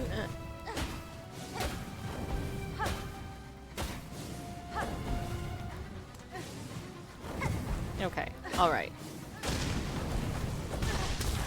Shoot. Oh, pretzels.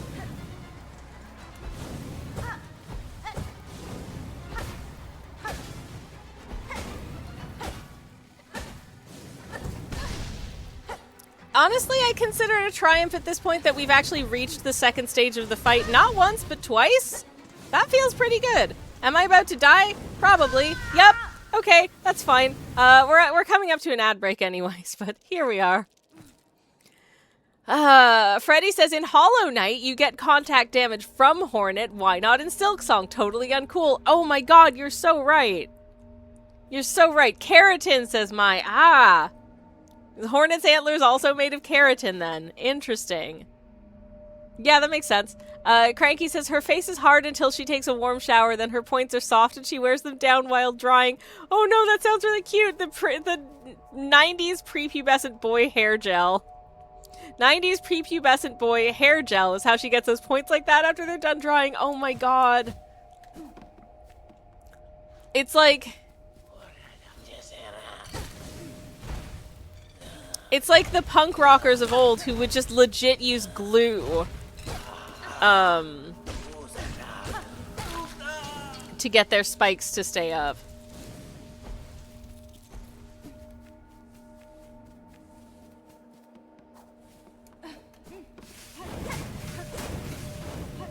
I once met Spike from Degrassi High. Does anyone remember that show? Not the Next Generation, but like the old one from like the 80s/early 90s. And Caitlin. They were both very nice. Anyways.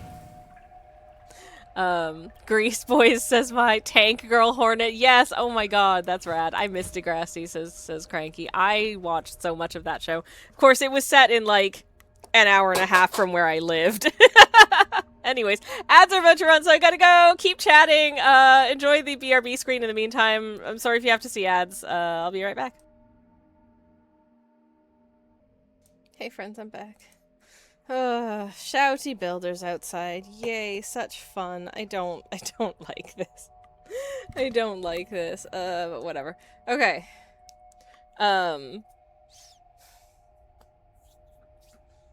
Anyways, what was I saying? Cranky says, I missed Degrassi. That was the teen TV programming that we were talking about before. Because I was too much of a cartoon loser my whole life and never gave as much to live action, even as a kid/teen. Interesting. I mean, I do appreciate a good animated work as well. But I did like that show. Are the points coffee beans, says Mai. They are coffee beans, yes. They are indeed coffee beans. I like coffee. This may come as a surprise and shock to many of you, but I do.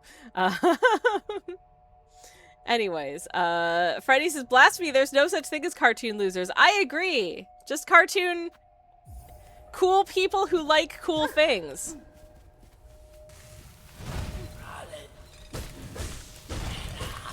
I forgot that I hadn't fought these guys yet.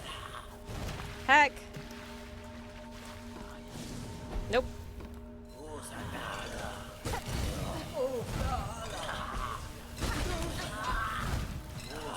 Too many of you.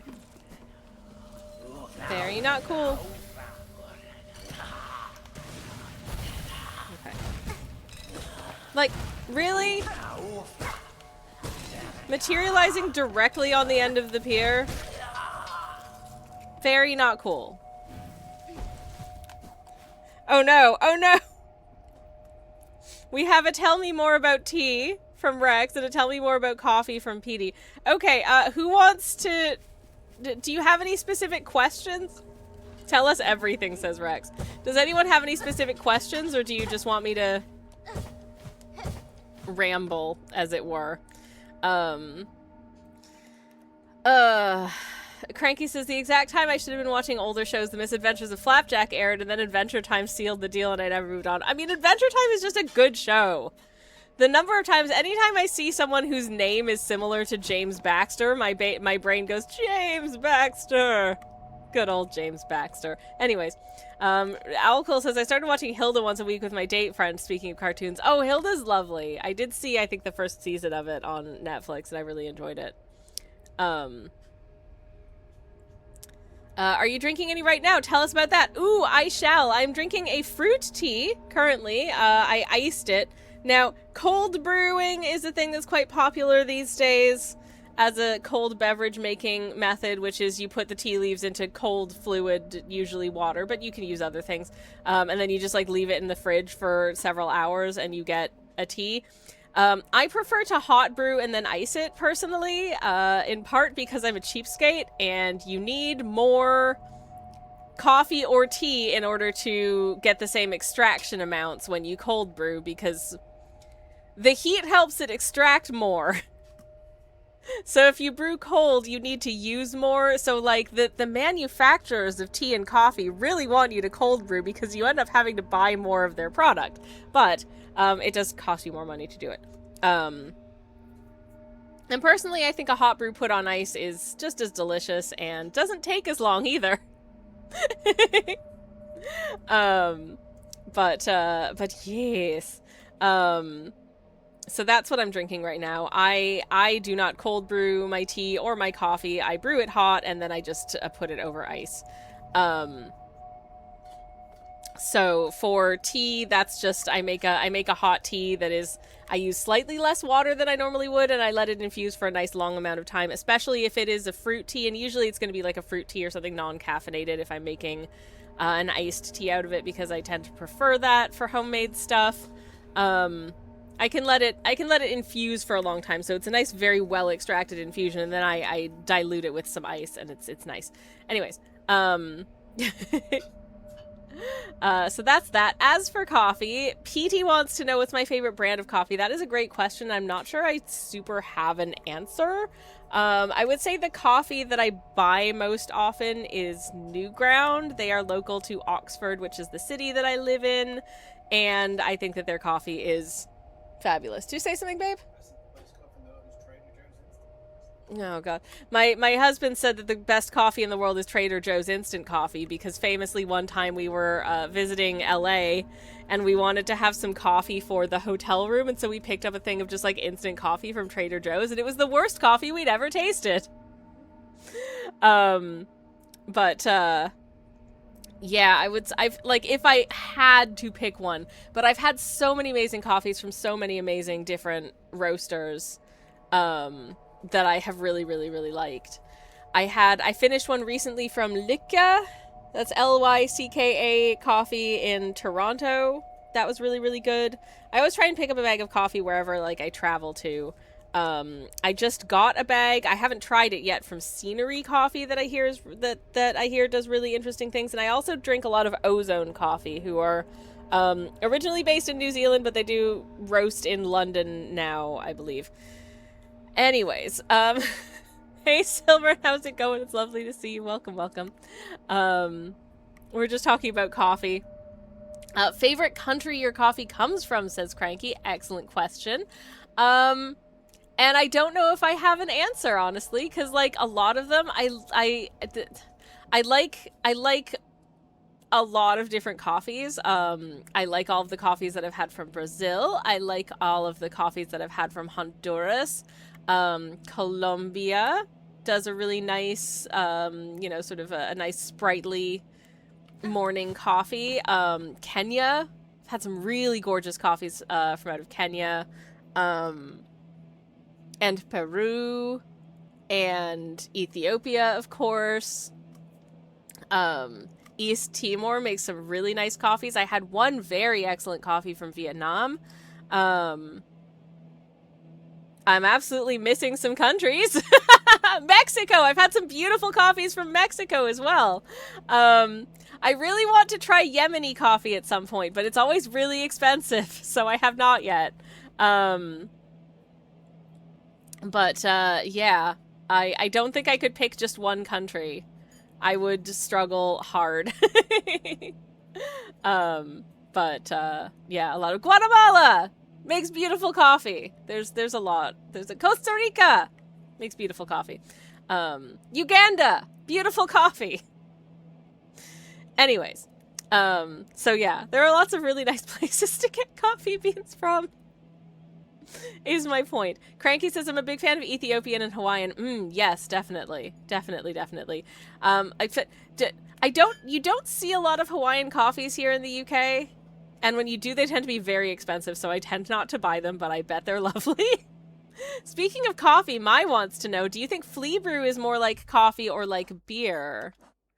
Ah, where's our flea brew? I mean, based on the color of it, it's giving me sort of like a beery, cidery vibe. I mean, it might be like a cider situation. It would have to be a very blonde coffee, I think, to look like that. But I think if I had to choose a beverage, I would choose something that was more coffee adjacent than beer adjacent. But perhaps it's like a cider situation. I don't know. What if it's Silverin says, what if it's mango? Oh, would love that. Would love that. That sounds very nice. My favorite coffee country is blonde, says Kirsty. Hi, Kirsty, again. That is a great... Ooh! Kirsty says, I imagine it to be quite similar to mead. Oh, I like that. I'd like if it's mead. Mead is fun. Mead is fun. Oh, I haven't had mead in forever. But yeah, Cranky says even the US Hawaiian coffee is expensive. Yeah. That's why I don't drink it very often. Like a fruit and mead type thing, like you could have. I mean, I've had raspberry mead before. You could have mango mead. I'm on board with mango mead, says Kirsty. Yeah, I would. I think we've hit the nail on the head, y'all. I think it's mead adjacent. I like that. I would drink a mango mead for sure. I would drink a mango mead and then get a headache, but it would be worth it. Speaking of, I'm gonna sip my tea before I get hit by flames. Okay, alright, we're alright. Anyways, my tea is raspberry and pineapple today. It's really nice. I'm gonna try not to die. Sweet blood orange mead, says Rex. Ooh, yes, that sounds really good.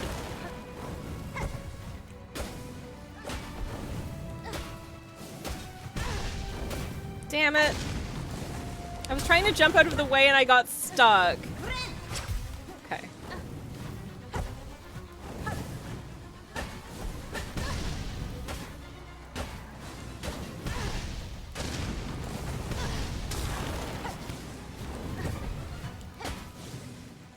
Oh, I'll be dead soon. I'm gonna be dead soon.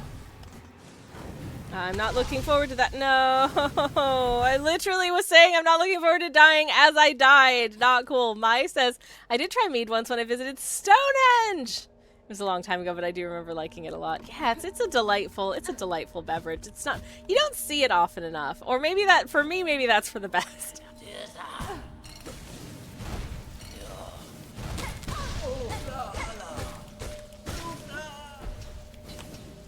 Oh boy, I hate that guy. I really do. He's stinky. But I'm glad we've established that flea brew is mead. That's nice. Maybe I should add a tell me more about mead command and then learn us some mead facts for the stream. Though again, it's been a very long time since I had any.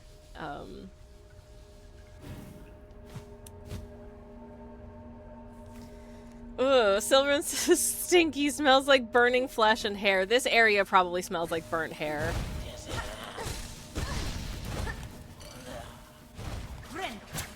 Okay. Damn it! Sometimes you can see that you need to run away, but you can't run away because it's too fast and it's too close to you. I was hoping burnt bamboo, says Cranky. I wish it was pleasant, aromatic burning incense. I think it's more sulfur, so rotten eggy. Oh, man. With a strange sort of petrichor from being just above Greymore. See, now I do like a petrichor kind of smell. I like a geosmin kind of smell. I think that's pleasant.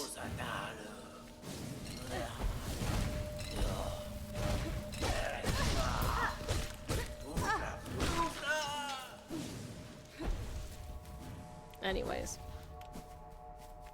I miss when I was younger and I was able to believe that, like, when there's a big rainstorm, after the rainstorm, the humidity will break and the temperature outside will go back down again. That only works if there's wind to move it off. Otherwise, the humidity just slowly leaches out of the now wet ground, and it's even more humid and nasty than before.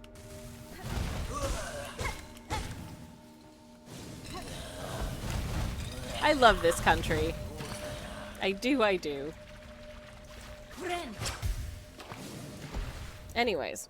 I'm surprised they're keeping the infrastructure together, given that they're literal arsonists, says my, Pleasant aromatic is a state of mind, says Silver, and I like the smell of diesel, but I hate the smell of roses. I am not a fan, it has to be said, of, like, most...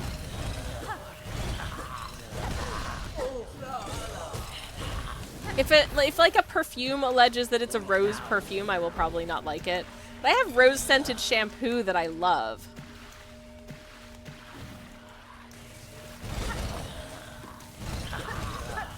It's weird.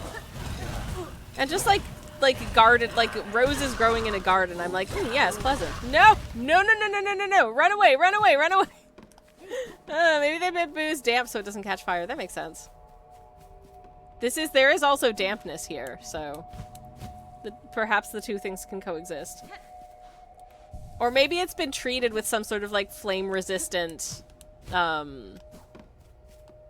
some kind of flame-resistant, what's the word I'm looking for? Varnish? Is varnish the word I'm looking for?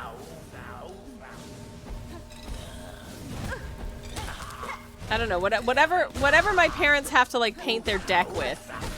Like, that kind of thing. But it's flame-resistant. Maybe that's it.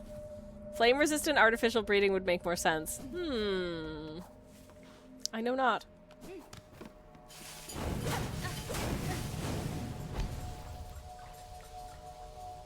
But varnish isn't off the table entirely, says Silver. Yeah. I clearly haven't given enough thought to the infrastructure of Farloom. But thank you for your insights and thoughts, chat. I appreciate it. Okie dokie. Okay, hello. Hello, there we go. I hate when they run at me, because it's really very difficult to evade.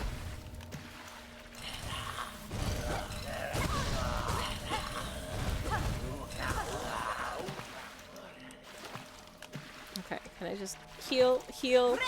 Aren't you running at them too? No, Ish. Hi, Rototo. How are you doing? Lovely to see you. Welcome in. Hello. Heck. Trying not to die. And doing a terrible job of it. Oh, boy. Well, I should not go into this boss fight in this shape, but you know, how about I do it anyways? This might be the one. I don't know. I just personally think that they should just let me win the game. Did you need something, babe? Or were you just clearing your throat? Okay, I love you. Sorry, my moderator / spouse is, getting some lunch from the looks of it. Or attempting to do so. Bren. Okay, alright. Hello. Let's go. Anyways. I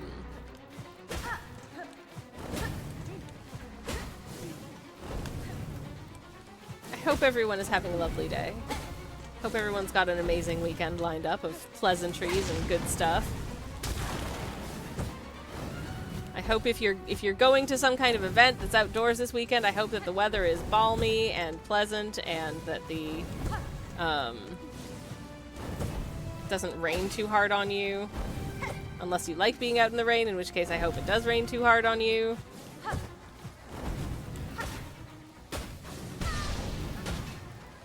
Well, that was stupid of me. No, ah! Jeez! You know when something is about to happen and you know that you're not going to be able to prevent it and you just kind of have to let it happen? Well, that was then just now. Yay. Anyways. Am I secretly a goat? No, I'm a bear. I'm a bear, y'all. Anyways, I don't think so, says Kirsty. We would hear way more screaming. I just went for the earliest walk I could, says Rototo, and it's still 80 degrees and miserable. I'm so sorry, my friend. I hope that it chills out, literally chills out for you. Because that is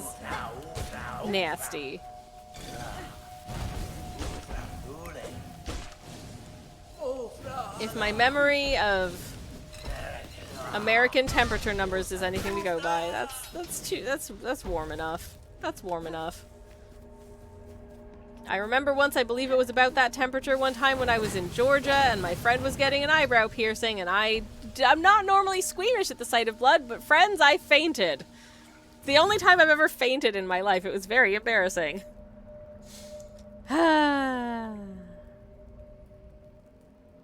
Anyways.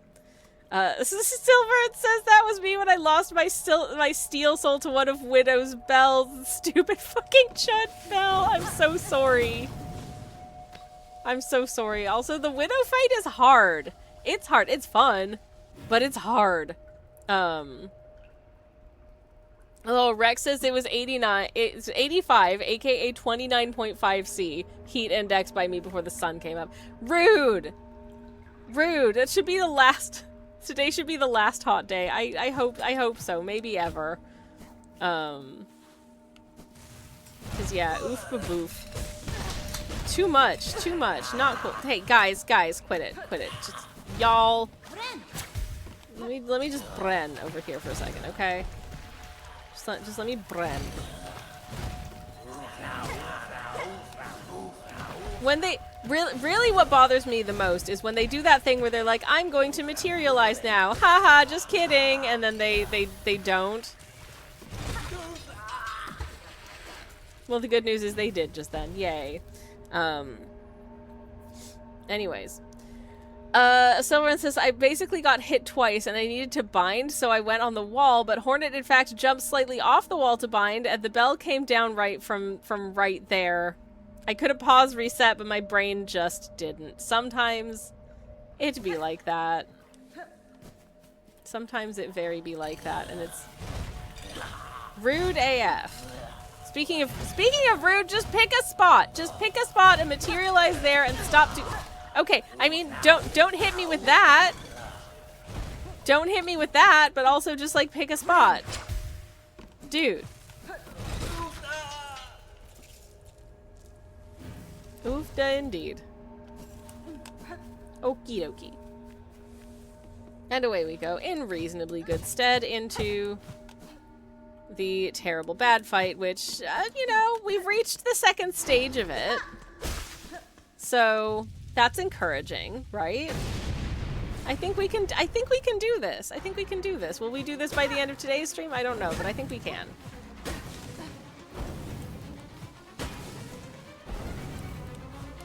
I might actually find some time to practice off stream on my second save, which I did not have time to do at all this week, which might be why I haven't beaten it yet. Okay.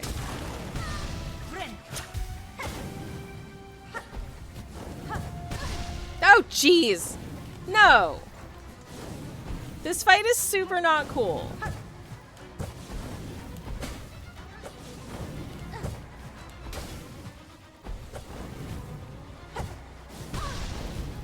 Especially in the fact that it doesn't actually give you any silk.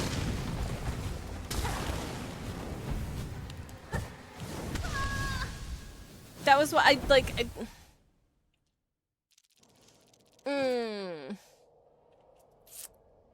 Not cool. Not cool. Super not cool. Oh, Rex has been reaching into the 100 and something in the afternoons. That's too many. That's too many. It's not cool. It's literally fire, says so. Yeah, I mean, yes. Literally not cool.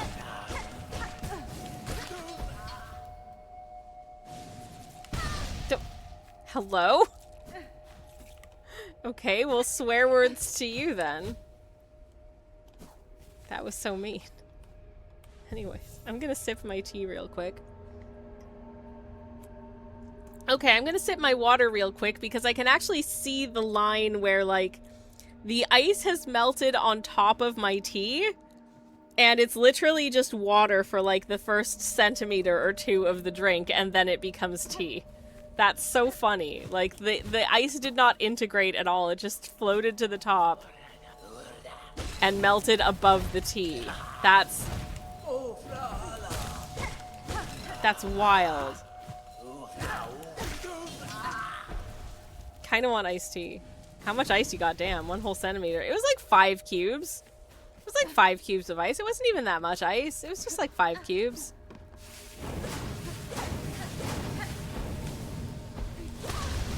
Just enough to top up my drinks cup, you know. It's fine. 5, is that normal? I put 2, says Sylvan. I mean, this is also a quite large mug. This is like a 16-ounce mug. I don't know what size mug you are using, or cuppy.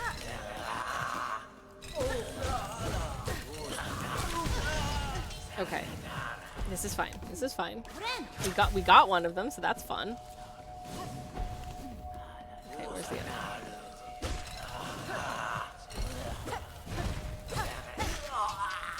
Yay! Make sure to get out of its way before it immolates. Yippee! Okay, let's go. What counts as normal, says Mai. I feel like it's entirely subjective. Some people like a cup full of ice with a little bit of something else in it, and some people like mostly beverage with a tiny amount of ice. Some people like no ice at all.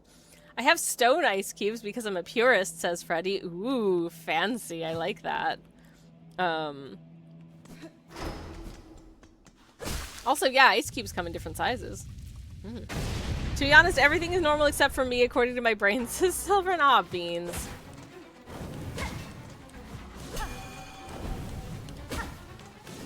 I think we're all just normal, and we're all also weirdos. That's the truth, I think.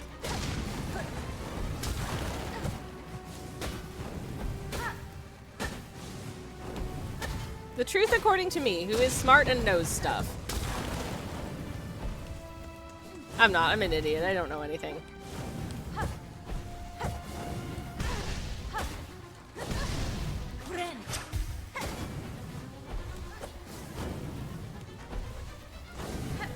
Nope. Nope. Nope. No, thank you.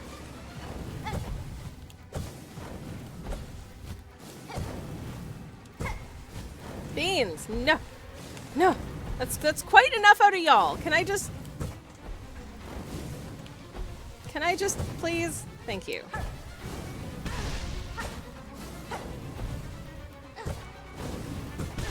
Shoot. Okay.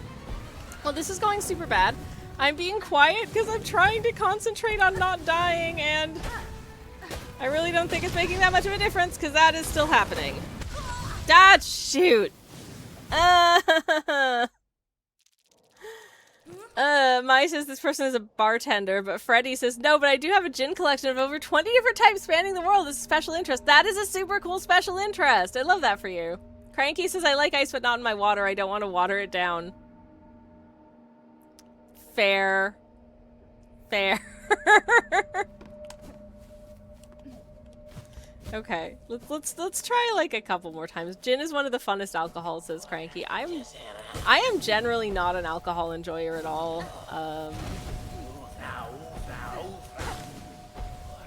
I don't know. I think I'm too sensitive to the alcohol taste of it. And I generally find that coffee or tea is more delicious. But I do think some of them are quite fun. I think some of the things that they do in terms of like flavors and aromatics is really interesting.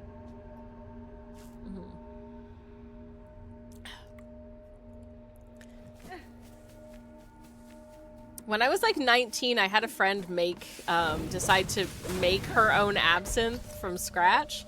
It was unpleasant. So she served a cocktail of it in iced tea. Just like Nestea iced tea. And it was unpleasant and it gave me a headache.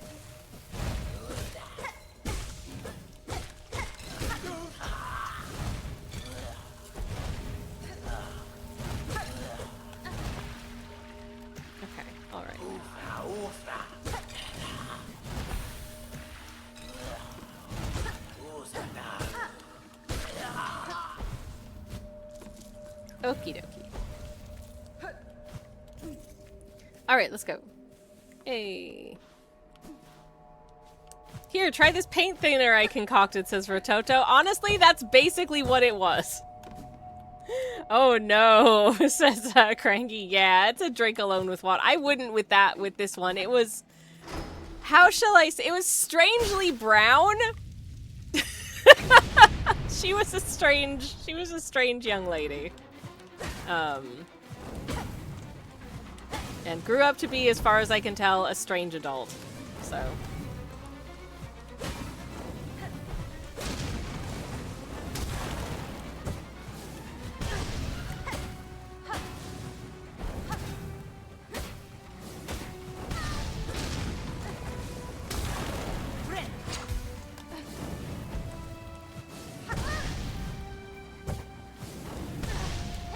One time this same friend sent a recording. She translated a piece of classical music into...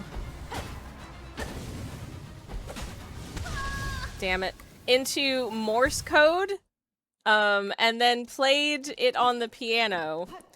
Where the Morse code spelled out, like, a love letter to a boy that she fancied. And then anonymously left it in his letterbox and was surprised and disappointed that she did not get any kind of response from him about it. And I'm like, I can tell you for absolute certainty that man had absolutely zero idea what the hell that weird, slightly badly played, like, Beethoven piece was about. I promise you. That is just too... That is too opaque. Too coded. Unless you're a Taylor Swift fan who's absolutely convinced that she's gay, no one's doing that level of deep analysis on your random mixtape. Anyways, right, I am... catching up with chat because I missed some chat. Anyways, but yes. I'm glad you're okay, says Rototo. Everything's fine. It was a very long time ago. If it's not fancy, it's probably not good, unfortunately. Yeah, I would guess that probably. Bees! Hello, welcome in to Curstar of Bees. I hope you're well. Lovely to see you. Hello, hello. How are you doing? Freddie says, I'm not a huge alcohol drinker either, but gin just hits the spot. My parents are also big gin drinkers, so it was something we did at home before it boomed. So it's very nostalgic. Oh, that's really sweet. I'm glad you've got that. I'm glad you've got that interest. It's very cool, I think. Not in terms of, like, hipster cool, but I just think it's cool, the process of, like, combining the different sort of herbs and aromatics and flavors and stuff to make different flavor combos. I think it's neat. But yeah, it's hard to make good absinthe or gin. It takes time and love. I believe it. I believe it, Cranky. It is an art. It is an art form. Cackling, says Rototo. Oh heck. Get out of here, Gaylors, says Cranky. I think it was a Tumblr post the other day that was talking vaguely about, like, the Gaylor Swift conspiracy. And the fact that, like, the thing is, if she was actually out here creating such, like, intricate coded messages and things that she wants the fans to solve, and it's, you know, over the course of, like, years and stuff, it's not because she's gay, it's because she's Jigsaw. And her dad got her into the music industry as a young lady, just... so that she'd dedicate herself to that and not, like, murdering people. She's too distracted by writing songs to be creating elaborate saw traps. So, yeah. I thought that was fun. Anyways, quick thinking by Dad. Good job, says Bees. We must funnel this energy into a pop empire, says Toto. Yep. I confess, I think I know, 2 to 3 Taylor Swift songs. I am not what one would call a Swiftie. There was one that I found out about from a friend who I think is somewhat of a Taylor Swift enjoyer, but she wrote a song that was about like, oh, I like a boy from London. And so it just references a bunch of like places and things in London, but it's very, very much by someone who's not from London. Let's go hang out in Trafalgar Square. You certainly wouldn't if you lived there.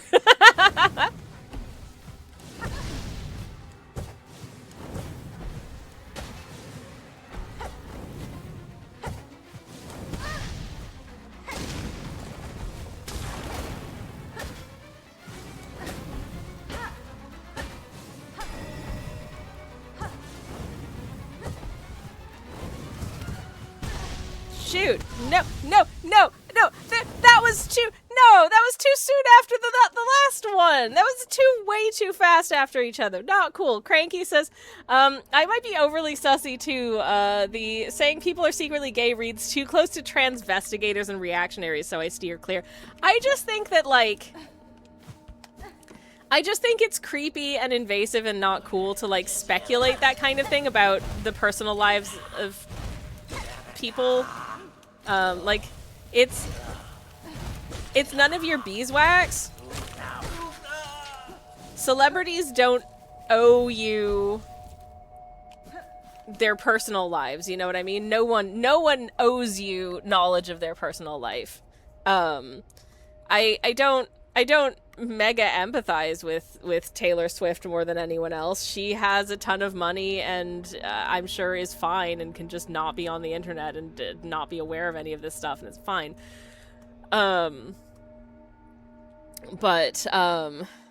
Yeah, I don't think anyone should have to deal with that kind of thing.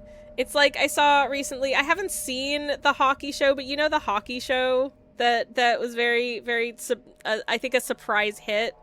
And someone asked the showrunner about, like, casting queer actors to play queer roles, and the showrunner said, you can't ask that. That's illegal. And that's it. That's literally an audition is a job interview. You cannot ask someone whether or not they're queer. That's super inappropriate. But likewise, if you're watching a TV show and someone is playing a queer character, for instance, like, it's... Whether or not they personally are out or straight or whatever is none of your beeswax. They're playing a character on a TV show. You don't get to know things about them personally that they don't want to share. You know? Like, leave them alone. Anyways. But yeah, she, Mai says she definitely still attracts a significant portion of the queer community. Yeah, absolutely. I mean, she creates catchy music that people, that they vibe with. So, yeah. But I don't really know anything about her because I don't really vibe with her music personally. So, I wouldn't say I'm a Swiftie, says Bees. I like several of her songs and all, but I'm not solving any mysteries about it. You're not trying to figure out her saw traps. Fair enough. Not the double hit, says Silver. It was so mean. So mean. That song doesn't mention Trafalgar Square, says Rototo. Thank you. To be clear, I hate that song, but let's hate it for real reasons. I'm sorry. There's definitely some London mentions in there that are embarrassing, but I don't remember what they are because I only listened to it once and I was like, I don't like this. Come to think of it, Hunter Crest Pogo does get iframes right after it connects, says Mai. I remember when you dodged a fireball that would have definitely hit you otherwise. I didn't know how that happened, and I was very happy it did. Kirsty says it reminds me of white photographers specifically putting out casting calls for various ethnicities when it wasn't relevant at all. They just want to look more diverse, and it's so cringe when it's forced. That is very cringe. The song is, I think it's London Boy. Yeah.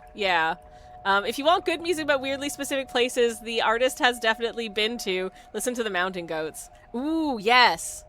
Also, all hail West Texas. You can't say West Texas without my brain going El Paso.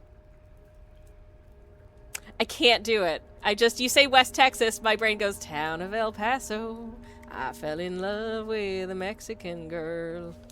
That's where my brain goes. Which is a banger. If you can call a soft, like, murder ballad a banger, El Paso's a banger.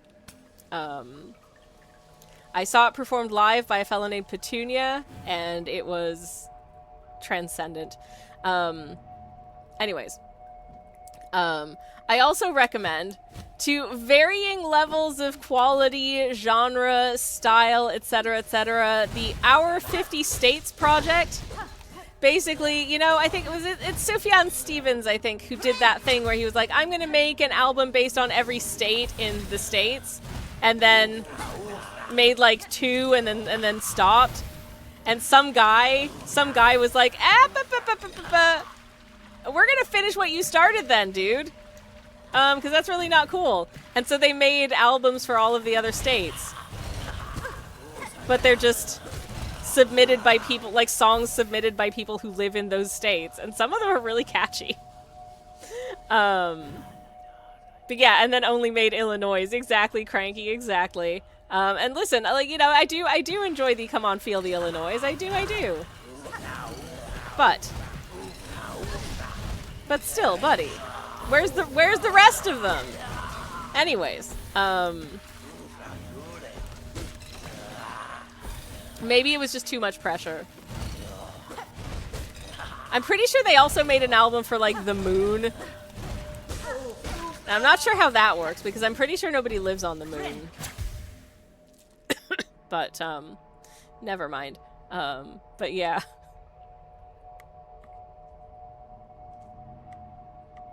Bees says, I lived in West Texas when I was 8. Do not recommend. Okay. Unless you really like tumbleweeds. I mean, they're kind of cool, but I'd probably get bored of them. They are literally the cinematic symbol that tells you that nothing is happening here. That a tumbleweed tumbles past, so, you know. What about the Man in the Moon? Oh my god, you're right. He could put out an album. I mean, R.E.M. wrote a song about the Man in the Moon. Ah, shoot. Ren.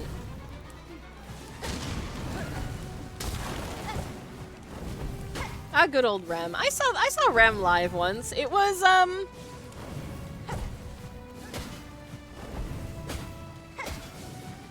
they performed well, but it was at, like, this outdoor amphitheater type venue, and,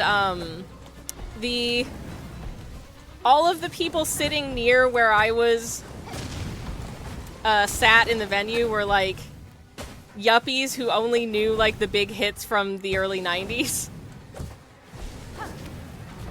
And like drunkly sang along with all of those, and then otherwise we're just like, oh, this is boring. Play something we know. And I'm like, okay, I know all of these songs though because I own every album this band has done. And what do you mean you don't like Night Swimming? It's a classic. It's a banger.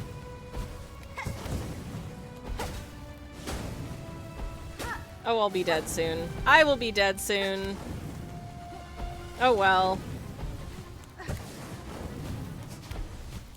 I'm gonna keep trying, but I'm pretty sure I'll be dead soon. Yeah.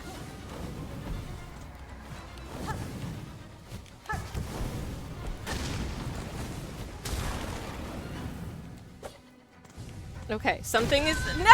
Are you kidding me? Did they put you to sleep, says Cranky? But no. Wasn't that Ziggy Stardust? Ooh. Wait. The spiders are from Mars. But where's Ziggy from? Ohio has made the most astronauts, says Rex. Nice. It's a bit of a joke about how bad Ohio must be. Well, they all want to go to space to get as far away from it as possible. That's very funny. He's a starman. We know that. He is a starman. But which star?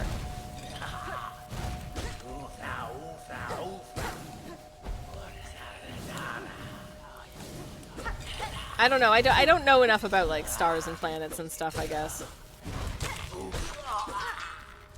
I'm trying my best. I'm tired. Maybe just space, like in Titan AE, how they have the colonies of junk, says Cranky. Ooh, perchance.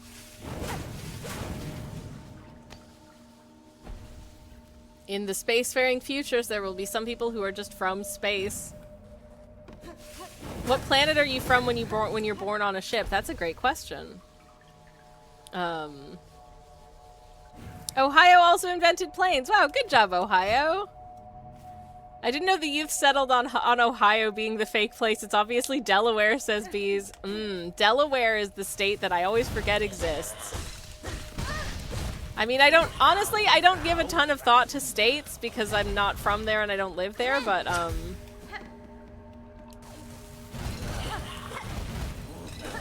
What are you doing? You ding-dongs.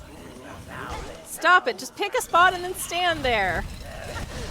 This is weird behavior. I don't like it. Okay. Heck.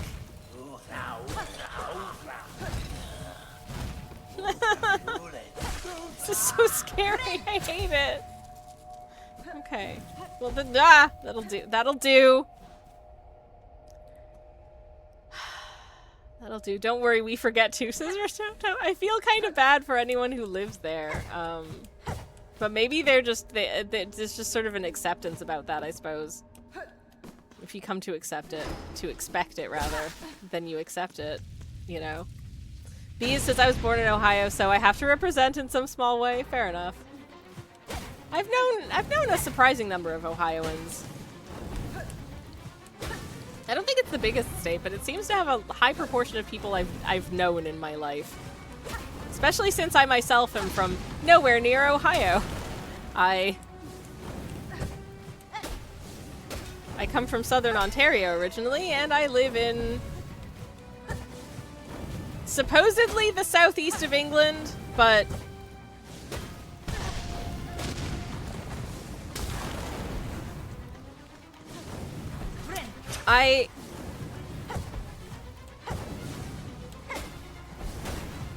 whenever I have to fill out a form or something like that, to specify what region of the UK I'm from,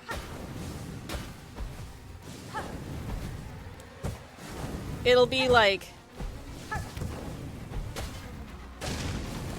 Southeast England, Southwest England, Midland, you know, East Midlands, West Midlands, yada yada yada. And technically I'm supposedly, according to these distinctions, in the southeast, but if you actually look at where Oxfordshire is, that's nonsense. We're closer to the southwest, I would say, but quite north of the south as well. We're kind of in, like, the mid-south, but I think, like, culturally, in terms of, like, connections and that kind of thing, I think we have more in common with the northern southwest than we do, like, Kent and the places on the other side of London to us. So, like, what the heck? I don't know. Anyways.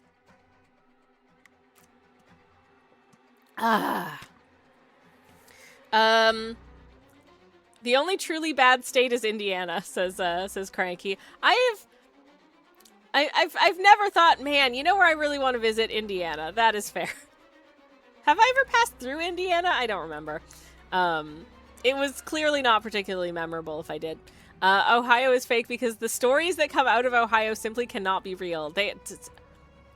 It seems like a wild place. Rex says, we are the opposite of New Zealand, which is fake because nowhere real can be that good. Yeah.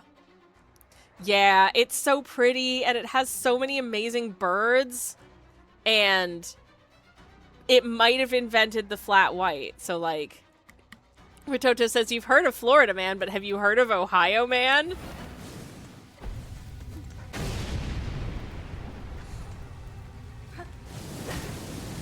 No, no, no, no, no, no, no, no, no, no, no. What? No! How did they converge upon me? That's not fair. Were you ever driving through the Midwest and realized you felt worse than normal for 6 to 8 hours and then it suddenly lifted? That was Indiana. This is cranky. Oh my god. That's so sad. Okay, we're going to try one more time and then I'm going to end before we have to go to ads. If I can. What if I just run away from this guy? What if I just leave? What if I just run? What happens if then? Okay, I get hit once.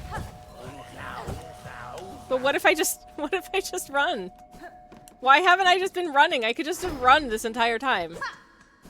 I mean, possibly because I now have 2,500 rosaries. I have enough to buy a spa, everybody! I'm being too mean. I almost died in Indiana, so I'm allowed, says Cranky. You know what? I think that's fair. Personally, for reasons I won't go into on stream, I have very little in the way of fond feelings for the state of Missouri. I mean, it sounds like misery. That tells you everything you need to know. And that's pretty much my experience of it.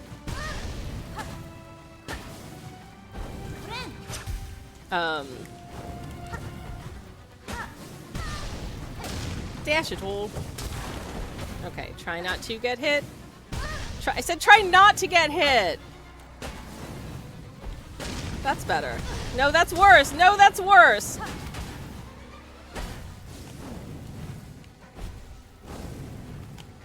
Okay.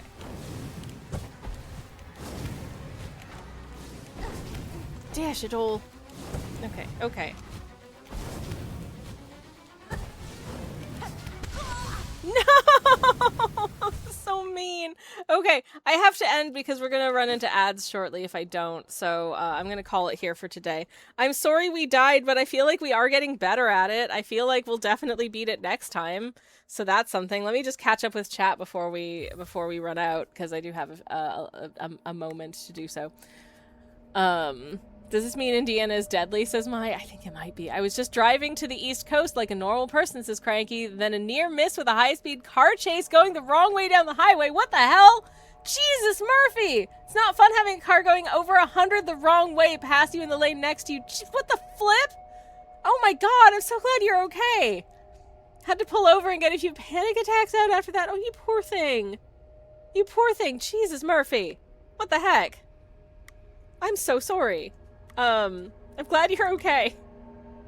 My goodness gracious. Alright, let me see who's online. Let's do a lovely little raid if we can. Say hello to someone doing something cool and fun. Who's doing something cool and fun?